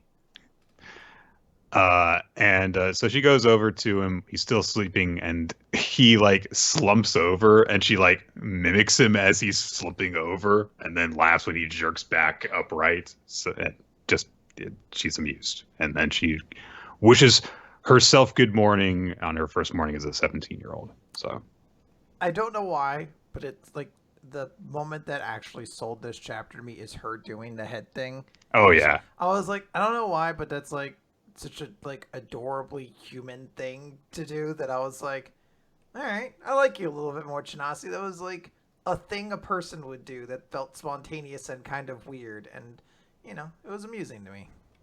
The longer the series goes on, the more I do find myself liking Chinatsu, which I think is a very deliberate thing of, yes, you're seeing more of who Chinatsu actually is, as opposed to the idealized version that you were introduced to through Taiki. So, All right, Nick, we have been on a streak of good chapters to talk about, Eden Zero barring. So let's continue it. Let's keep that momentum up with PPPP. Oh, right. Doron. Well, this one could still be good, right, Nick? I mean, as far as Doron Dororon chapters go, it's excellent. good. Yeah, you could say it is. You could say it's the best chapter ever. Possibly. It's chapter 17, Sword and Shield. Remember that great Yu-Gi-Oh card, the iconic one that, you know, switches stuff around? Nick, I think you mean Sword and Shield. I can't say that card. There's like 7 or 8 cards. I'm like, I can't say it without doing it in a faux Joey Wheeler Brooklyn accent. Yeah. Flame Swordsman. That's certain things that he had to play were pretty ridiculous. The Swordsman of Landstar. Red Eyes, Black Dragon. I believe you'll find it is called Red Eyes B period dragons. I can't read. I just let you tell me what the cards say. Jinzo. Graver Auber. He's like Graver Auber. He's like, well, it's one word, so I just pronounce it as I sees it. Grave Robert. Graver Auber. Graver Roper. Anyway. So Thousand Dragon. Go ahead. Time Wizard. So the drunk demon Mononoke guy attacks the determination. Can we just go back to talking about Yu-Gi-Oh cards? Right. So then he tries to attack the guy, but then he backs off because he's super tough and defensive and stuff. And so then they're gonna work together. They're a perfect tag team, Yug. So then Tora starts channeling his power. He and Kusanagi are gonna get all buffed up. So the sake demon guy, he takes a big old drink of alcohol and his hair turns white because he's super strong now. And Tota's like, I'm fine. So then the guy attacks him and he gets knocked on his ass, but then he comes back and he's fine. And he says, a good shield's gotta be tough. And he's right, you know. And then we get a flashback and it looks like they're fighting. And they're training together by fighting each other. And Uji tells them, you guys suck. Because they do. But he says, you guys have got to get better. Oh, hey, and I'm going to explain the mechanics of how the channeling power thing works because we got to get this out right now. You got to channel your power for like in stages in order for it to be fully effective. But that takes a while. So Toba says, it's okay. I'll be your shield and buy you time. And Dora's like, I don't want someone else to have to cover for me, even though Kusanagi literally covers for him by covering him in his demonic power so he can fight. Ah! It's so exhausting, man. Ah! It's a cool concept. You know, the hero has to get stronger, and the way they do it is by channeling energy, and they have to get stronger. Very Dragon Ball Z thing. Like, I need you, Gohan. I need you to take control, like, distract the energy while I power up or whatever. But it's so boring. There is something, like, maybe because, like, the way the series works, like, there's no actual impact. It's like, you know, the Momonoke is like, I'm going to punch you real hard. And it's just like, ow, I got hit. Like, there's no actual, like, damage thing going around or something. Like, maybe if it was, like, a shield that was actually around him and, like, it was, like, breaking through the shield or something like that. But him just being, like, just getting hurt. Yeah, he just sits there and kind of shouts, basically. He's just getting hurt and getting back up and rushing back in to get hurt. And he gets shoulder charged with spikes, and he isn't turned into chunks of meat. He just flies away because I guess wounds don't exist in this universe unless they happen to Mononoke. Like, Toma flies into the air after he gets, again, shoulder tackled with huge curved spikes on the end, and none of the spikes do anything. They just go whack against his sword, and he goes flying into the air. He should still be on that shoulder when the demon turns to Dora. He's just a skeleton at that point, like, Dora, you did it right. So anyway, if you've ever seen, Goku and Piccolo versus Raditz, then he buys enough time for Dora to charge the special beam cannon, and then it works. And that's it. He cuts through the Sake demon guy in one blow. Yay! That's the end of the chapter. So again, as far as Doron Dororon chapters go, it's pretty good. It's just that it's still not good. Yeah. I think I mentioned last time that this was going to be kind of like, this was probably, if there was going to be a chapter you'd remember from this series, this would probably be the one, like, based off of the potential it had, and it didn't really live up to it. So I could pretty firmly say this is probably going to be a series we're not going to remember in a month or two. Nick, let's talk about a good series. I've got a riddle for you.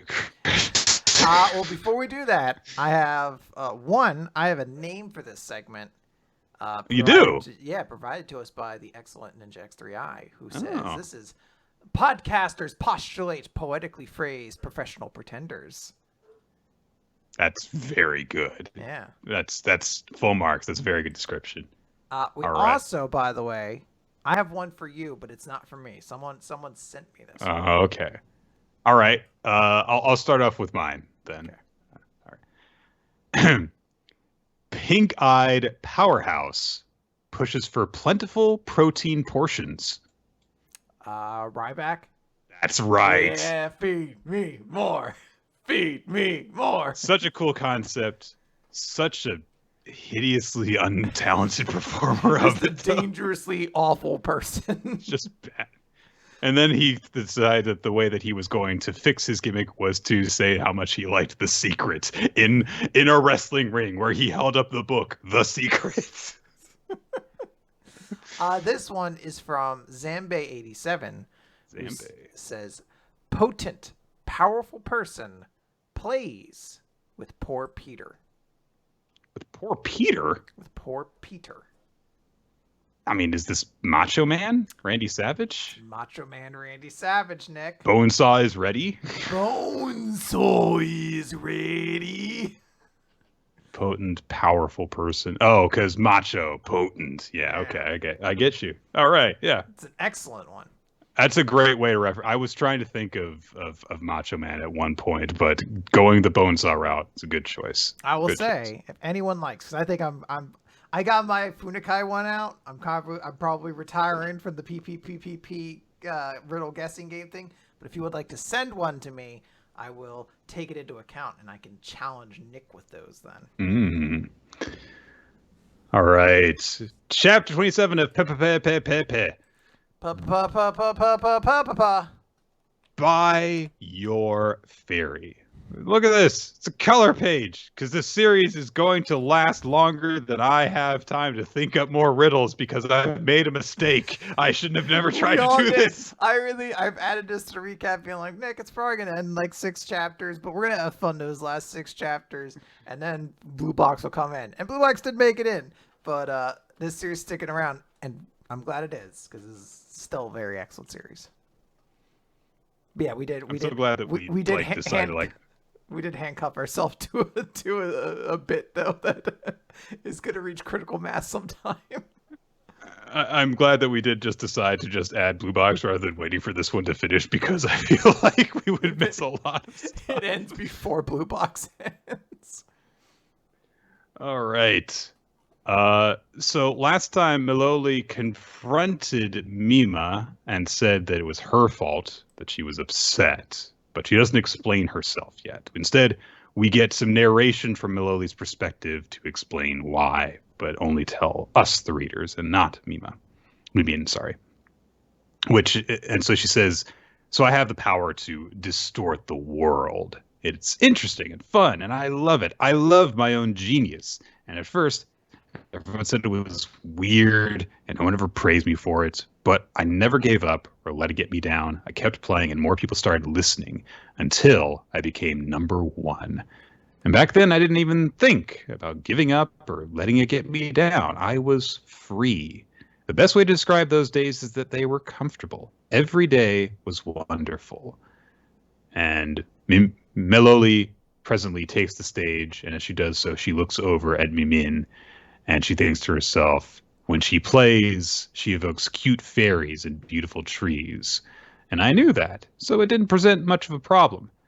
I thought my piano playing was the best. But on that day... And we see her perspective of the confrontation between Mimin and an interviewer. And the MC was just like, I mean, you're the only one in your family who hasn't placed first yet. What's up with that? You suck? You suck, don't you? Yeah.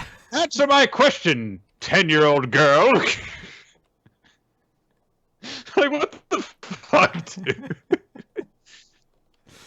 I'm here interviewing children to find out why they're such failures in life. Why are you a failure, young girl?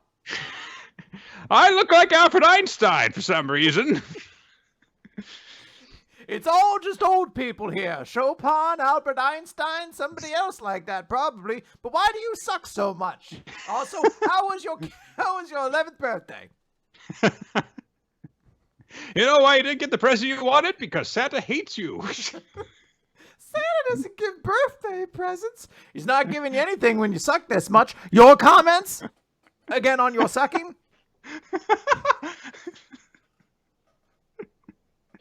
It's so cool. I didn't even consider it. It's so fucked up. There's an interviewer who's just like, your whole family's successful, but not you. Why do you think that is? I mean, the only other member of your family who's not successful got, like, rejected by the entire family. You think you're all next? You think your daddy will stop loving you soon? They say that he's me, but it is great. He's like, do you think you're basically going to be unpersoned from your family if your continued failure continues to astound and astonish? It's like tapped her on the head with the microphone. Sorry, I've been holding the mic too high, and I know that you've had failure reaching for the stars already, so I'll lower it for you like your standards of play. Oh, sorry. You don't understand what a sick burn that is because you're 10. Come on, kiddo. Get some better grammatical understanding so you can understand how hard I owned you. Your comments. You suck comments. You just eventually just evolves into being really insulting. Like, you suck and I've heard you smell. All the girls in school say you have cooties. Your thoughts? Someone's like, hey, wait a minute. That man's not a reporter. He's just a mean old man. No, something was open. Hello, girl. Do you want this cookie? Too bad I'm eating it. Your comments. It tastes good. Would you like some? Well, only winners get cookies. Your thoughts?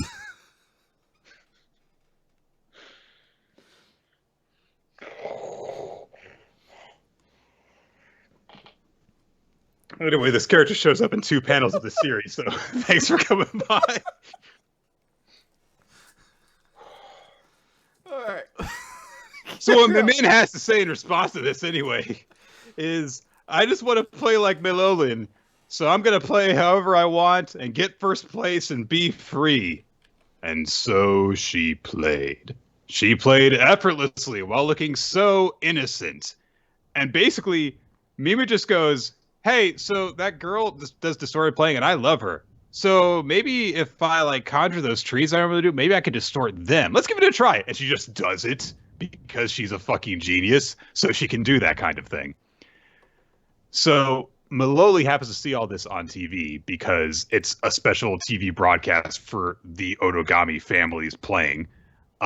And so Maloli witnesses this, and the tree winds around her as it's distorted. It ensnares her in its grip, and she's got this shocked and hurt kind of expression on her face, like horrified, basically. And she says in the narration, in contrast to a warped background, I felt her distorted trees were much more evocative. She's number one, I'm number two. And I hated that feeling. It made me into a mess. So much so that I started having a lot of uninspired performances in front of audiences. And in the present, we started thinking to herself, in this world, unless I believe I'm the best, nothing else has meaning. And as she starts playing, people are like, oh yeah, this is good. But they're observing that there's no distortion in the performance of Pavane for a Dead Princess. And Mimin is disappointed in this. Lucky, however, thinks that it sounds kind of scary. We get another flashback from Maloli's perspective of her speaking with the headmaster of the academy. And she says, hey, would you like to try and take on an odd job like playing piano for a band? And Maloli says, the uncomfortable days continued until the day I had an epiphany. The more I played normally, the more Mimin Otogami would call forth her trees. She was on top internationally, drawing attention from everyone. But she looked bored, like she was sick of it. So I analyzed Mimin Otogami. She likes me. She thinks I'm being held back and struggling. She's been using her lack of freedom for my sake, so that others can give me recognition. But that won't lead to freedom. If she continues like this, she's going to hate the piano. I've realized the day she hates playing the piano, I'll go from number 2 to number 1. If only she'd hate playing the piano and leave the music world. I'm putting aside my genius to perfect traditional playing. I've decided to play for a band, and I'm going to sear an image of myself into that girl's eyes. I'll just make up some excuse for the time being. Now, it's time to be evil. And as she says this, the image of her just like wearing a regular uniform and like a cap falls away, and freaking pulsating bat wings come out of her shoulders. And she says to herself, I will be the one behind the downfall of that incredible genius. I need to do this or I'll never be able to compete with her. It was hard becoming evil. I'd always thought Mimin Otogami was cute, and that's why I'd helped her that day. It was hard seeing her so bored, and I was confused for so long, but that day, seeing her bored face playing Revolution, I felt happy. I think I'm happy. I was able to become completely evil. To her, freedom means fairies. Your fairy is going to kill you. That's the most evil piano player I've ever seen. I'm going to murder you. It's fucking a vicious thing when you think about it, where she's like, you are so inspired by me, and I'm going to intentionally play such lifeless, boring bullshit that you'll lose whatever inspiration you found in this medium, to the point where you become so dejected and disinterested in this hobby that you leave it completely, and then I will go back to being uncontested in my art style. Is fucking, like, it's so sinister in like the way where this series can actually have people. Well, I mean, it did have someone try to kidnap someone once, but I was like, outside of these two characters fighting each other in the parking lot, this is such like a vicious way of going about things, and I love it. Like, I love this execution.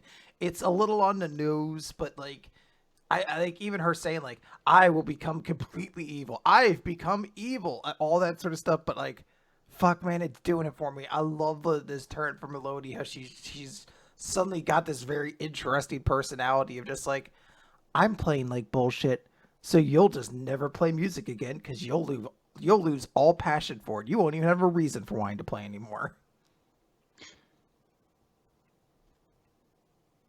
So they like each other, right? Yeah. Oh, absolutely. Oh, okay. Okay. She even calls her cute in the chapter. Come on. Remember, Nick's gaydar is broken. So you see two dudes make out next to each other, and you're just like, it's just like, huh? I wonder. Don't know. You're watching Elton John in like a flamingo suit playing crocodile. That's an interesting choice. You're like, how curious. I wonder what his wife thinks. Oh yeah. So yeah, we've covered some really weird evil plans over Weekly Manga Recap, but it's weird how bizarrely sensible this was. So yeah, very good chapter. Absolutely. All right, Nick, let's move on to Mashle, Magic and Muscles, Chapter 102, Mash Burn Dead. His 5 siblings. One of them's dead. So we open with a character sitting on like a throne of corpses, basically, drinking a glass of elf blood, who just says, nothing like a glass of elf blood to take off the years. And then someone comes up and they say this character's name, and the way it is done in English is it's too long to fit on a name, so it's hyphenated. But obviously being like, say it in one phrase, as we find out later, or we see his name. But I like to think that the hyphen is intentional, and this character's name is Master Deli Saster. And that's what I'm going to call him from henceforward. So I just want everyone to know that. So Master Deli Saster is called to go to the the Council of Siblings by Cellwar, who's still alive, and basically reduced to like innocent zero peon who gets all the shitty jobs no one wants. So Deli Saster is brought to this area. He is the 4th son of the family. He's very fancy and very evil. He's like, hey, why are we even here? There's no reason to bicker or anything like that. Just add stress, and stress is bad for the skin. So I guess we get a little bit of this character's gimmick. He's all about youth and all that sort of stuff. Then we are introduced to the 3rd son, Epidem, who looks very fancy. He also looks like he's 40 years older than the other siblings because of his haircut. And very harsh cheekbones. Yes. Like, they are incredibly emphasized. Cellwar is shocked. He's like, when did he get here? And we just see him say, Epidem say, puh, pudding. And he just goes fucking hog wild. He's like, pudding, this is my... And I was like, okay, so Mash isn't the only insane one in his family. There's this guy too.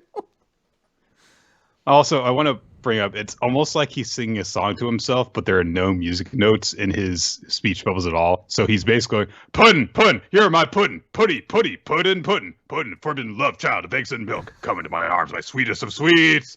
He's just shouting to his pudding as he eats it. And for some reason, he's like, he like shakes his head around before he actually eats it. Like, I don't know what he's doing. Like, he's blowing on it. Looks like he's like,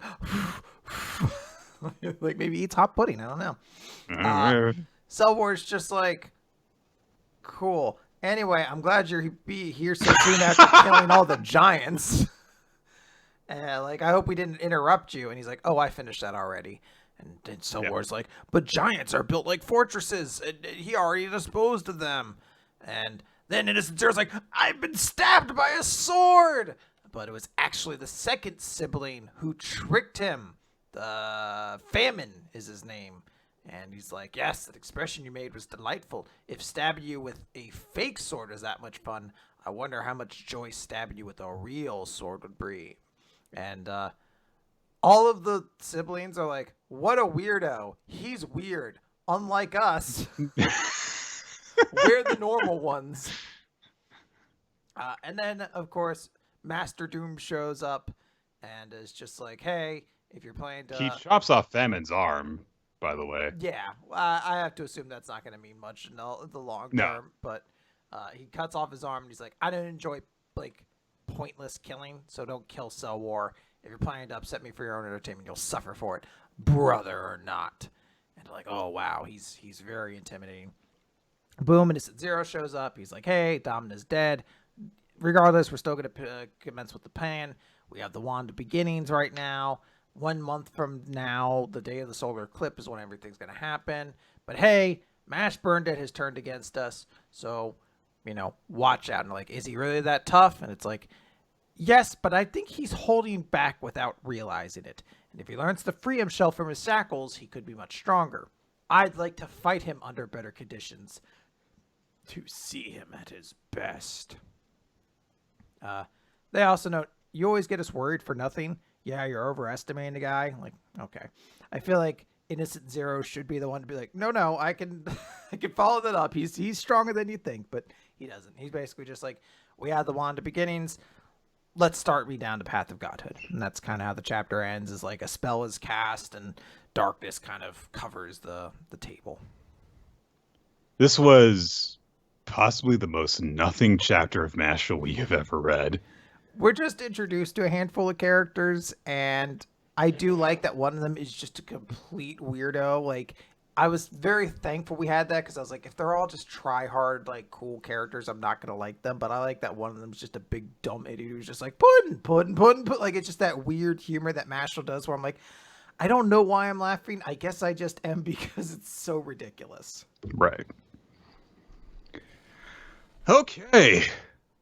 The Elusive Samurai, Chapter 57, Takauji, 1335. The assassination attempt is underway. Fubuki and Kojiro are charging it with their swords. And Tokiyuki is firing an arrow at point-blank range. They're going to kill this guy. There's no way he can dodge all the attacks. He dodges all the attacks. He just uses the palms of his hands to just stop the two swords. And I thought at first he caught the arrow in his teeth. No, he catches it between his upper lip and his nose because, you can do that with an arrow. Uh-huh. It won't just like keep on going. And his response is just, oh, that was close. And then he just kind of like twitches. And even though he's gripping the sword with just his pinky finger, he twists Kojiro all the way off of his horse and dangles him in the air. Fubuki tries to attack him with his other sword, and he just flash steps away, completely vanishes, and then gets behind Tokiyuki on his perch and grabs his kind of mask thing and yanks it off. And he says, "Oh, are you their leader?" And Tokiyuki immediately is like, "Oh no, he's seen my face. He's going to recognize me."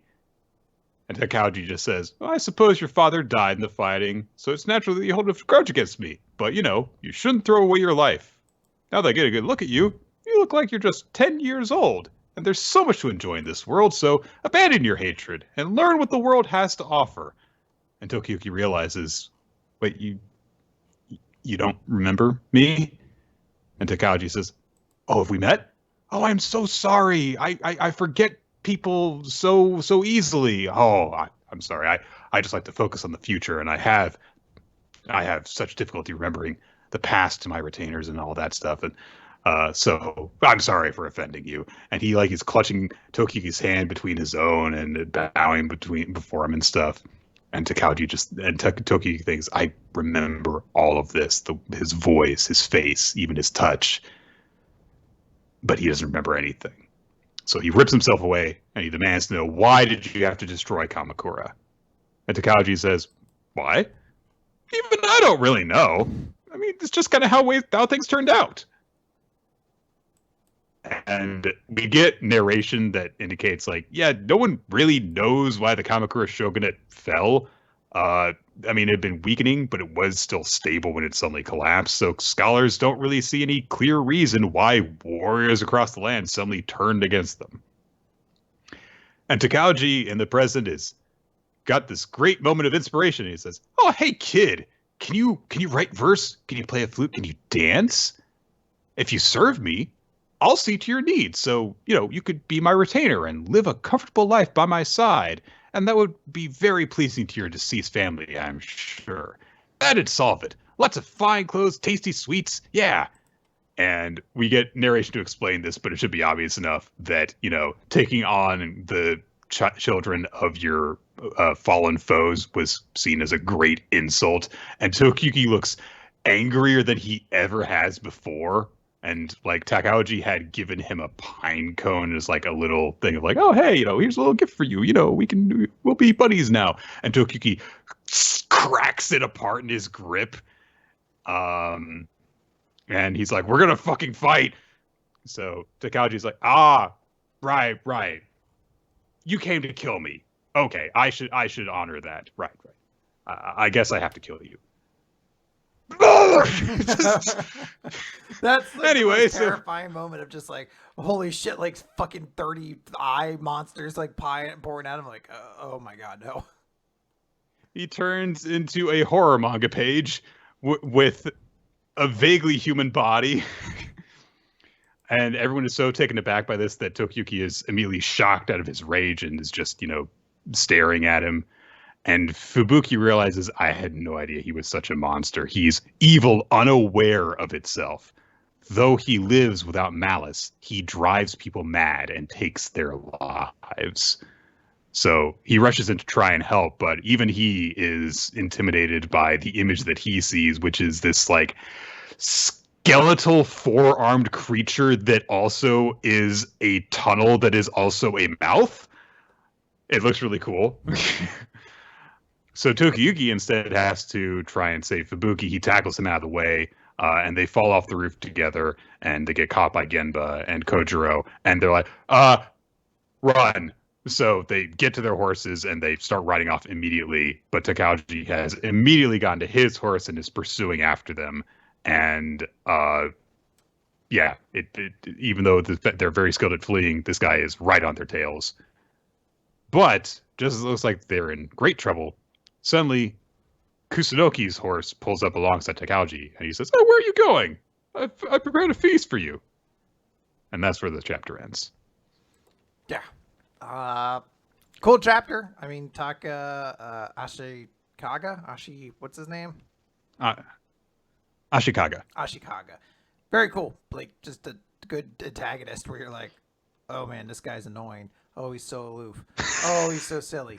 Oh my god. Like, it's like on a dime. It's like, oh no. Run, children. Run from this person. I do really like the idea of that kind of ties it all together which is the description of he doesn't know how horribly evil he is. He's just kind of exists and is just horrifying. So yeah, he's more monster than man. So. All right, Nick, let's move on to Black Clover, page 328. Always. So we open. Always. We're still in the fight. Ast only has 5 seconds left of Devil Union, so he has to go. We get a flashback. I forget what I've called her now for the third time, so we're going to call her Schmiggity Schmig Badooble. So SSP, as we're calling her, it's like, yeah, I had a kid. He was a little boy. When he was born, he was healthy, but I had to give him up. I'm a failure as a mother. But I can't stay with him. I can't hug him. I'll never see him again. Tomorrow or the day after, though. Always, always, always. I'll always love him. And we get a half a full page spread of her, just her expression as he says that. Asta is going. Lucifero is just like, you're that blasted, worthless woman. The one who got in my way. She's I guess, if there was one person in the audience at this point who wasn't it's Asta's mom, kind of reiterating that. Asta swings her sword, cuts off one of Lucifero's horns. Again, he's cut through those horns so many times. Lucifero goes to punch him. Asta does another cool swing move and cuts off his arm. Then he goes and he just keeps cutting off more arms. And then we get basically a 1.5 page spread as Asta says, you're the one who's useless or worthless, and strikes him, which then cuts the next page turn is into a full 2-page spread where he just severs Lucifero in half, just fucking bisects him from shoulder to abdomen. And we just see the big strike happen, and then Lucifero's body is stuck on the ground. It's just his torso and his head lower down as Asta and Sabretooth say, You just stay there and grovel, because we're going to live and be happy. The greatest vengeance that you can accomplish is living a happy life. Yep. So, yeah. Hey, they won! Yes. Seemingly they've won. Yeah, there's some cool visuals to finish up the fight. I love the very visceral nature. No, he just cuts him into bleeding chunks. He's done. Yeah. I also really like that, when we see Lucifero strike a punch that right to Asta's gut, and it just doesn't work, and he chops his hand off, and that's just it. So, yeah.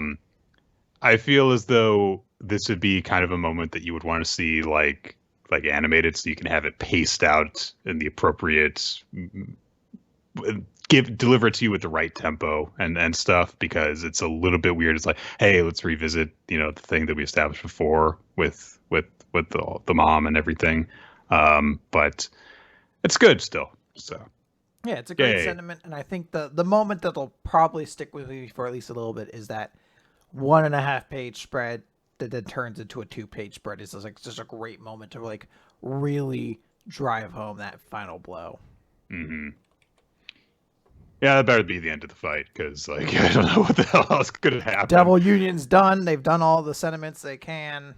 I know there are still cliffhangers, like they haven't really addressed that fourth brother or whatever.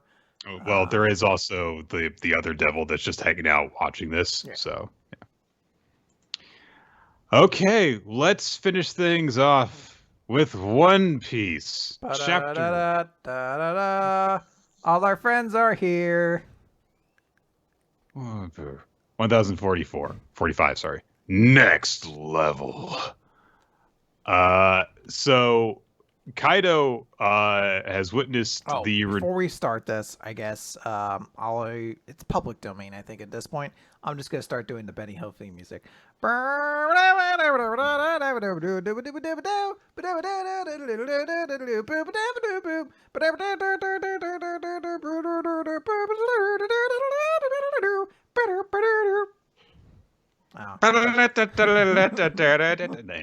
so Kaido has witnessed the return of Luffy in Looney Tunes form, and Kaido's like, "I thought you were dead," and Luffy says, "Oh, I thought so too." But he's just bouncing up and down on the freshly rubberized ground, and Kaido says, well, I guess you've awakened your Paramecia powers, but something doesn't add up. Body transformations like that are the trademark of Zoan powers. He doesn't really seem to care about this too much, but he doesn't have time to think about it anyway, because Kaido just goes and swallows him, and so, or rather, he chomps down on Luffy, and Luffy rebuffs this by forcing himself to be swallowed, and he causes things to happen inside Kaido's body by banging around in there, and then turning into a balloon, which causes Kaido to forcefully float up into the air, where Yamato and Momonosuke are just like, what the fuck is happening right now? But Kaido's like, wait, but my body isn't made of rubber. And then Luffy, still inside of Kaido, says, oh, I see two lights, and reaches his hands through Kaido's eyes and grabs his snout. It's the weirdest. Like, it really shows just how crazy broken Luffy's powers can be now. It's just like, if a cartoon could do it, he could do it. Like, he's a step away from just like painting a tunnel on the side of Onigashima and Kaido running into it, be like, oh, dying. So Luffy launches himself out of Kaido's stomach, then blows himself up so that he deflates up into the clouds, and then turns into a giant just cuz, and proceeds to try and stomp on Kaido. Kaido, however, is a clever serpenty dragon guy, and so he twists around, bites Luffy around the waist, and Luffy's like, all right, fine, grabs him and starts jump roping him, which, by the way, all these are gum techniques that he's just making up on the fly. Gum giant, gum jump rope. Yeah, Yeah. He gets blast breathed at point blank range. And it's a really, really powerful blast this time. It lodges him into the sky.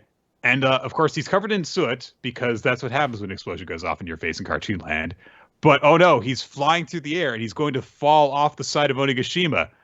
So he better run really fast so he launches himself. I don't know why. He's done so many cartoon things, but this was the moment where I was like, okay, so it's just full on cartoon fight. Because I can hear the sound effect in my head, like the like him fucking running in place and speeding over. Straight up Wile E. Coyote shit. If in 2 years, if we don't get just like the full like old school Looney Tunes folio for this, then like you're doing it wrong. Like you have to do all the stupid stuff. Yeah. From cartoons. He has to do this a couple of things. He has to give an antagonist a stick of dynamite and say, "Here, hold this," and they're like, "Oh, okay," and then they're like, "Wait a minute," then it explodes. He also has to cross dress and pose as like a sexy version of whatever they are, and then they are enchanted, and then he like hits them with like the anvil over the head or something like that. And then, of course, he has to do a rabbit season, duck season thing. It just has to happen. Kaido season, Luffy season.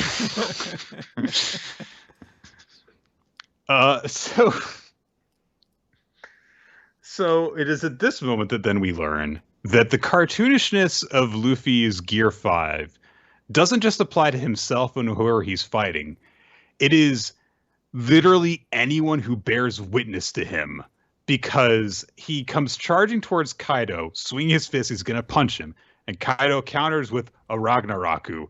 And so Luffy's face gets smashed down through the roof of Onigashima while his eyes bug out and he goes, "Ow!" And a bunch of people witness this, and we see Law and Kid and Chopper and Nami and Otama all go, "Ah!" and their eyes bug out. And then Luffy's face goes back up. Yeah, and he gets shoved back up. That's the moment I'm actually looking forward to see animated, because it's a very it's a panel joke that doesn't the pacing isn't great in the manga, but in an animated form, I feel like you can absolutely nail just how ridiculous it is. The giant face coming through and then just being sucked up, and everyone will be like, "What the fuck just happened?" Everyone's like, "What is happening up there?" Kaido says, "It's like something from a comic strip," which seems to indicate that he is very much aware of what comic strips are. Do you think that Kaido hates Mondays? Do you think that he wants to know do you think that he knows that Marmaduke is too big? Like, what is going on with this? That's a good question. What comic strips is Kaido a big fan of? Now let's knock off the easy ones. Hagar the Horrible, obviously. Good one. I feel like he wouldn't enjoy Calvin and Hobbes. It's too thinky for him. Same with Farside. Not a Farside fan. I think he would like Garfield. He would appreciate. He's like, "I adore this cat and his grumpy demeanor. I also dislike normals." Just normals in general. Yeah. Does he like Foxtrot? Foxtrot, I think, is too much geeky shit. I feel like he finds Yamato's collection of Foxtrot stuff, and he's like, "No, you need to be studying Hagar." Yeah. He's like, "This is Beetle Bailey." Oh my god. Traditionalism. Family circus. This is what humor's about. Look, follow the dotted line. Oh my god. Kathy's saying, "Ugh, another diet. She's upset about her diet. This is the peak of humor. Dilbert, no matter how many days he goes to work, his tie is always not straight. Just like life, we all long to die, like Dilbert." It's like, you have a different reading of Dilbert than I do. Yes, none of them will ever have value until they die. That is what this comic says. Excuse me. Come again. And Scott Adams somewhere is like, "Yeah, he gets it. Yeah, the horrible dictator gets it." Yeah. Anyway, Luffy has been taking a beating, and so he kind of collapses on the ground, tired. And Kaido's like, "Oh, You've reached your limit, haven't you? You cannot defeat me. And Luffy goes, shut up! Who says I'm at my limit? And immediately the white color fades from his hair, and when it turns to black and his power's gone, he just goes full like old man shriveled. Yeah, I'm all tuckered out. So Kaido takes a bit of a knee because he's tired too. And Luffy says, oh yeah, I was dying before this. Wow, this takes a lot of energy. So Kaido says, or starts to say, you have my assurances. After you die, someone will tell the tale of your great battle. I don't need any of that. And Luffy says, once we're dead, the only thing that's left is bones. He starts laughing again. Yamato and Momonosuke realize that really is Luffy. It just didn't look like him. Momonosuke is worried because his voice is nearly dying out. But Luffy pushes himself to his feet again. He's assuming Gear 2 pose as he does so. And he says, this can't end yet. Momo, Tama, Kinemon, Pedro. Because he remembers Pedro. Good for him. Kaido starts laughing and mocking Luffy as the color of Gear 5 returns to him and says, careful or you'll die. But Luffy says, you think I'm afraid of that? Come on, heart, hit that beat. And we get the sound of drums again as his heart apparently starts beating rhythmically, which makes sense because he is a cartoon. Yes. So he goes charging in, and he's once again happy and enthusiastic while Kaido tries to attack him. But as Kaido swings his club, it hits Luffy right in the back of the fucking head. Smashes his face forward into a backwards arc. Kaido goes to hit him again. And as he strikes the ground, it launches Luffy up into the air and he goes spinning, but then he spins right into a mountain and it squishes him into an accordion shape. And as he counts down to 0, he flies through the air like a gyroscopic rocket. And Kaido is trying to figure out how the hell this is happening. And he says, what does this mean? He turns all white. He uses the colors of armament and the Supreme King and can transfer his powers to other things. I've never seen such free-wheeling combat before. But he swings his club towards Luffy while proclaiming, there is no one in this world who can defeat me! Burf. And Luffy's fist goes through his skull and just comes out the other side. And, of course, Yamato and Momonosuke are completely shocked, and we get a good look at, his fist just went into and squished in Kaido's eyes and just came out the other side because Luffy's a cartoon now. And Kaido collapses to the ground while Luffy says with a big old grin on his face, isn't this fun? It is pretty fun. Holy shit. It is very fun. Yeah. So that's the series for this week, I guess. I'll be honest. This was a tough week to pick a series and MVP because basically every chapter, aside from like Doron Dororon and Eden Zero, were like really, really good. Maybe I guess Mashle you can add into like that was fine. But like everything else was like really solid. So it's kind of tough to pick like an MVP and chapter of the week. I did finally I know my MVP, and I think I know my chapter of the week. I think my chapter of the week is going to be Spy Family. If only because the moment where that bomb hits the town was a moment where as a reader I was like, holy shit. And I was like, all right, if a manga can provoke that kind of reaction out of me, it's kind of got to be the one that I had the biggest reaction to that week, you know? I get you completely. I am going to go for One Piece this week. This was, I think, the chapter that really got me with the, Luffy's weird new powers thing, as opposed to last week that was just kind of introducing it and the pacing wasn't as dedicated to it. My MVP for the week is going to be Takauji, because I think that this was a chapter that really finally pushed home, like, no, this is why and how terrifying this villain is, all in just a few moments. I love just how innocent he seems when he's speaking with Tokiyuki, and then he doesn't even like get angry. He's just like, "Oh, well, I have to kill you now," and then because of that, because he's going to try and do it, the monster comes out, and everyone can see it because it's so obvious. Even though Takauji is still just kind of like, "Doo, doo, doo, doo, doo," and that's just it. So. I agree. Another great MVP candidate. I am going to give mine, however, to Maloli from PPPPPPP, who was a character who, if you asked me last week, I'd have been like, I don't know, I guess she's a character but Min likes a lot. But seeing her this week get like a full character like introduction, not introduction, but like reorienting, and you're like, oh, she's fucking evil. Like, Yeah. it's just, I don't know, man. It was a very well executed way of suddenly making me care about this character, and I really appreciate that. Yeah.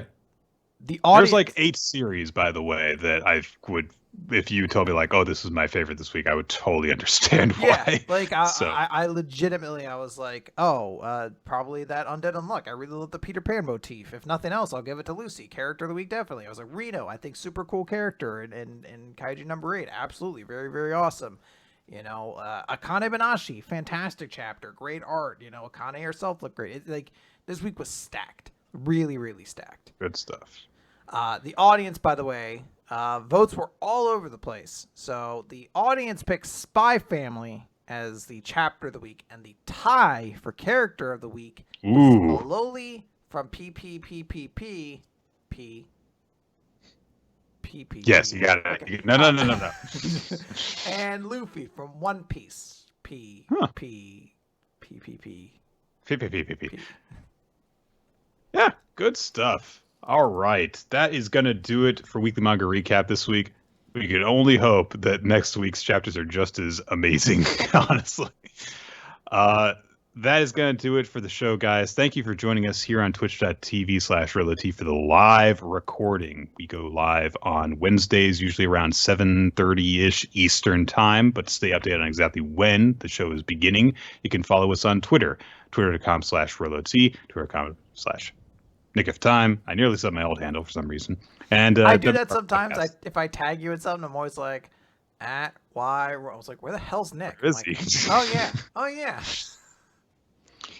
@Demora Podcast is the podcast account, so follow those so you can find out exactly when we are going to start recording the show and when all the different recordings and stuff go live each week as well, because they get uploaded to YouTube in video form as well as to Podbean, weeklymangarecap.podbean.com. And if that doesn't really suit your fancy, you can also generally listen to the show wherever podcasts can be listened to, including iTunes and Spotify. We also want to thank everyone who helps make the show what it is. Our wonderful Discord community, of course, who, of course, helped provide the riddles and everything for this week. Ninja X3i also posts updates and polls for the community on best moments of different categories and stuff, and then keeps track of them all in the Google Doc that has lots of great information about the series, including where you can make recommendations for future series for us to talk about, like D. Gray Man, which we are still working through because, Jesus, I forgot how long shonen series are. We also want to thank Milo Jack Stillitz and Winsleydale Cheddar for creating the opening sequence of the video version of Weekly Manga Recap, as well as our occasional title artist, Steve Man. You can check out his work at twitter.com/SteveManArt, and generally anywhere boobs are allowed to be drawn on the internet. Yes. It's going to be excellent stuff. And I would say stay tuned, guys. We're going to have some good fun next week. Yeah. Or we won't. Maybe every joke is a stinker next week. Maybe we'll be miserable and awkward. You never know. If that strikes your fancy, though, tune in next week and you just might be pleasantly bored. That could be a thing, though. We're not That could be. you. You're like, Oh. That's new cuckolding, just being bored. Yeah, it could be. I mean, You're telling me if I go to DeviantArt right now and I type hashtag bored, hashtag pornography. I don't know how the hashtags work exactly. If I type that in, I'm not going to get a good result. I mean, one of them's going to be Sonic being pregnant, but another one is going to be something else. Well, I mean, some people have great control over the physiological responses that their body has, so they don't actually need particular things. Oh no, I'm doing it. Oh no, I'm being someone's kink by being really boring. Hang on. Twizzlers. I don't know. Random candy? That's the hottest fetish there is. No! Go ahead, everybody.